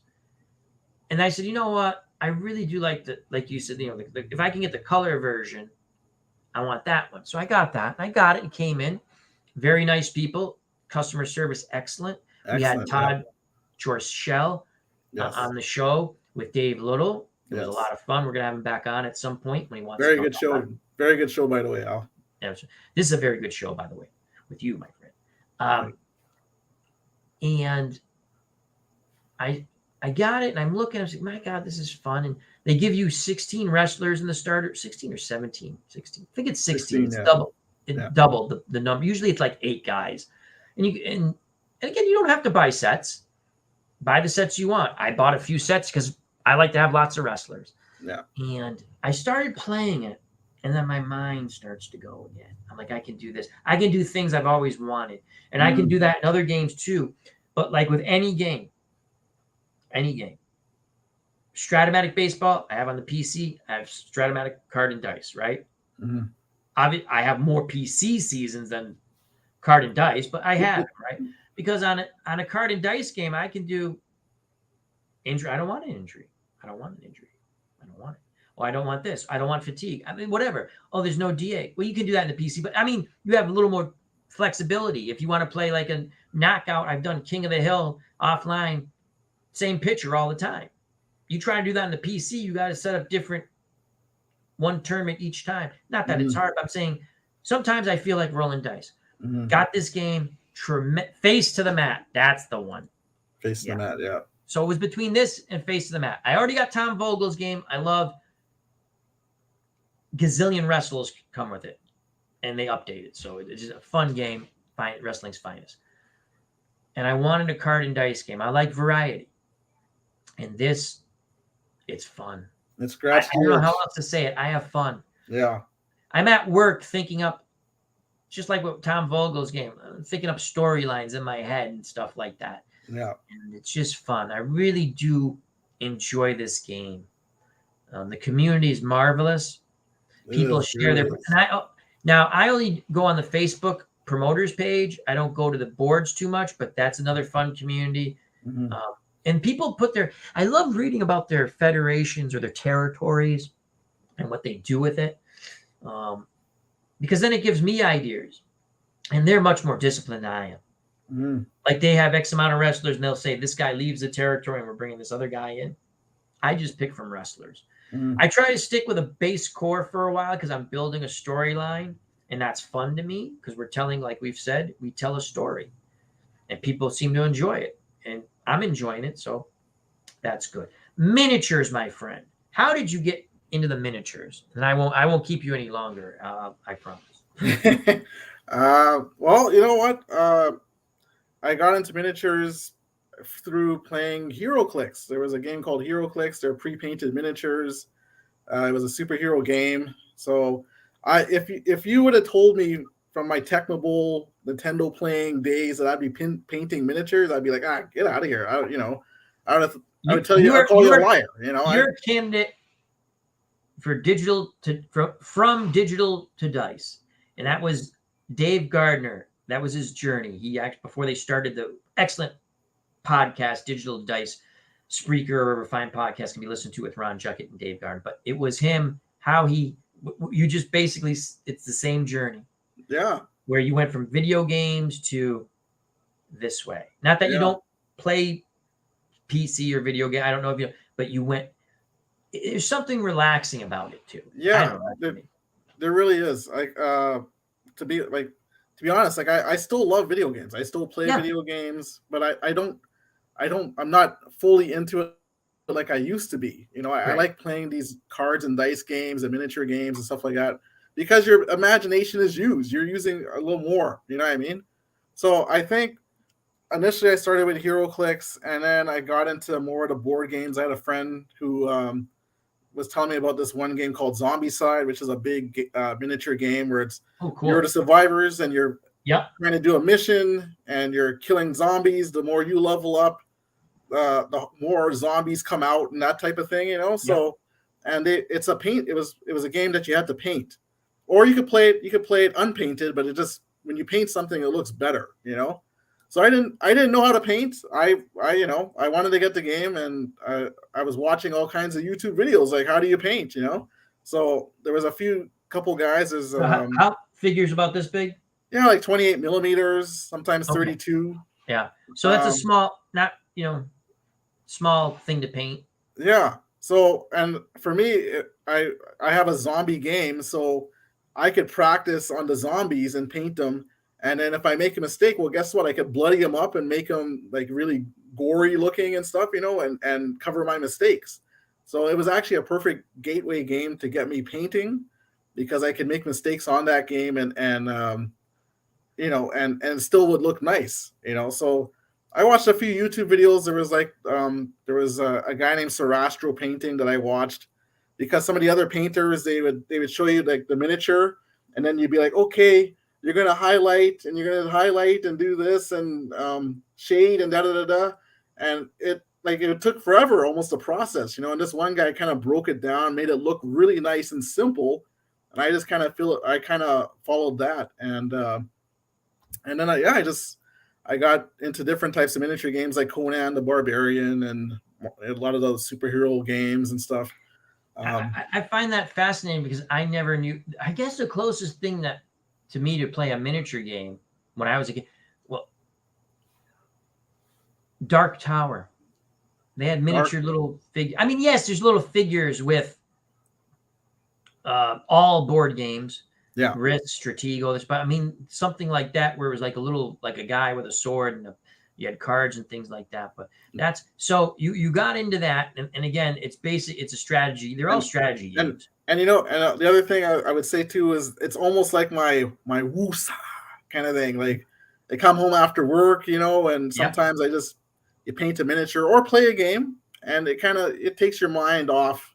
It gets you into the right space. Yes, this is my space. I'm playing a game. I'm painting. You know what I mean? I'm not thinking about anything else, kind of thing. You know, decompressing, enjoying. Yes. Quick question. Yeah. Behind you, there is a SummerSlam poster chart. Yes. Hulk Hogan, Macho Man. Who else is on that? This is a SummerSlam poster from '89. Okay. So this is actually from a WWF magazine. My brother got this for me for Christmas. He blew it up from a WWF magazine. Cool. So it's Hulk Hogan and Beefcake. Beefcake's all right. Okay. Yeah. And then it's Zeus with Macho Man and Sherry. Oh, and Elizabeth. Sherry. Oh, Sherry. Oh, Sherry Martel. Yeah. Awesome. And then below it, they have 3 different matches. Like it says Rick Rude versus Ultimate Warrior for the Intercontinental title, Dusty Rhodes versus Honky Tonk Man, and Demolition and Hacksaw against Andre and the Twin Towers. I was noticing that. I like that. That's really. I wanted to make sure and get it in the shot there for you too. I like it. I got to ask him about that. Well, I've kept you on for almost 3 hours. We probably, and you know, we're the kind of guys, we get along so well. We probably talk forever. I could talk longer. Yeah. Me, but I'm not going to get anyone, significant others, mad at me more than they need to be mad at me. So once again, this is Hassam Pops Reviews, wonderful YouTube channel. Link provided in the chat at the top and on the page. Please check it out. Please subscribe. Wrestling videos, all other kind of review videos, unboxings. Hasim is very pleasant, wonderful to talk to you. Very nice. His videos, I told him offline, what attracts me to a YouTube channel, and I subscribe to many and I watch as many videos as I can. I can't get to them all, just like no one can get to every video, but I try to get to them. What attracts me is the subject matter, A, interests me, and B, whoever's doing the YouTubing, the video, whether it's live or recorded, the joy that they're getting from whatever they're doing, whatever game they're playing, whatever they're doing, that's interesting me on YouTube. It comes out when someone shows you that, it comes out and it energizes you to enjoy the video. When someone's having a good time, at least for me, I'm having a good time. I'm enjoying that. And definitely, Hassam, your videos are fun. I love the wrestling stuff. I love the unboxings, but I love the wrestling stuff with the channels I follow that do it, because I just like hearing the names and everyone who's just enjoying the games, whatever games they're playing. They're not all the same games. The games, this wrestling game we're talking about that he plays, Filsinger Games, Legends of Wrestling. They have a fictional set of game, something, the Champions of the Galaxy. Right. I didn't talk about that because I don't play it, but it's a wrestling game with, say, like superhero-ish type of characters. space people. I don't know what else to put it, but and again, people love that game. There's storylines and everything. Yes. Check it out. Check out Phil Singer Games, but make sure, please, check out Pop's reviews. Hasim does a wonderful job. And again, the joy comes right out in his channel, and it will energize you. You have fun. You put it in the background. You listen, or you sit and you watch. You just enjoy, and you look forward to the next set of matches and what crazy stuff he's going to do and what interview he's going to do in those voices. It's fun. So, thank you all. The floor is yours. Once again, tell us a little bit about your channel, what's coming up. Thank you very much for your time. Enjoyed talking about everything. One thing, and I got this from Digital Dice because I think it's great. I'm sure they've asked, other people have asked it. Wrestling or any other sport, or a sport, an event, doesn't have to be a sport, an event, and a wrestling, also then in a wrestling.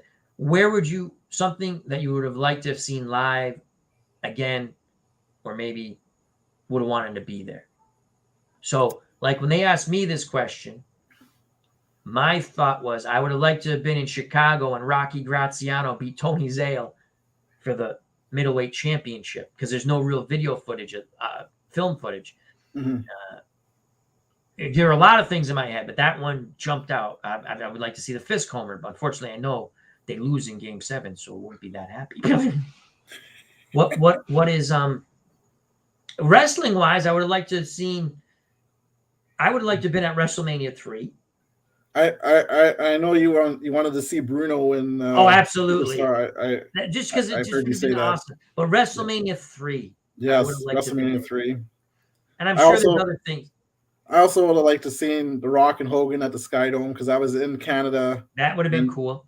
And I've heard, I knew someone that went to actually see it, and they just said it was unbelievable when the two of them were out there. It was, the crowd had to be tremendous. Pop. Yeah. Now, sports. Do you what sports? If you do you follow sports? I know I follow. I'm not like when I was a kid, but I still follow. Do you enjoy sports? I do. I am a football fan. I'm a basketball fan. I was a basketball fan. I was a fan of Michael Jordan. So during that time, I liked Michael Jordan. The NBA now to me is 3-point shooting contest. Yeah, I can't watch the games anymore. We just had this discussion at work. They go, well, you don't. I said, no, I'm not being an old guy. I'm just telling you, it's a 3-point. I think they're tremendous. It's a 3-point shooting contest.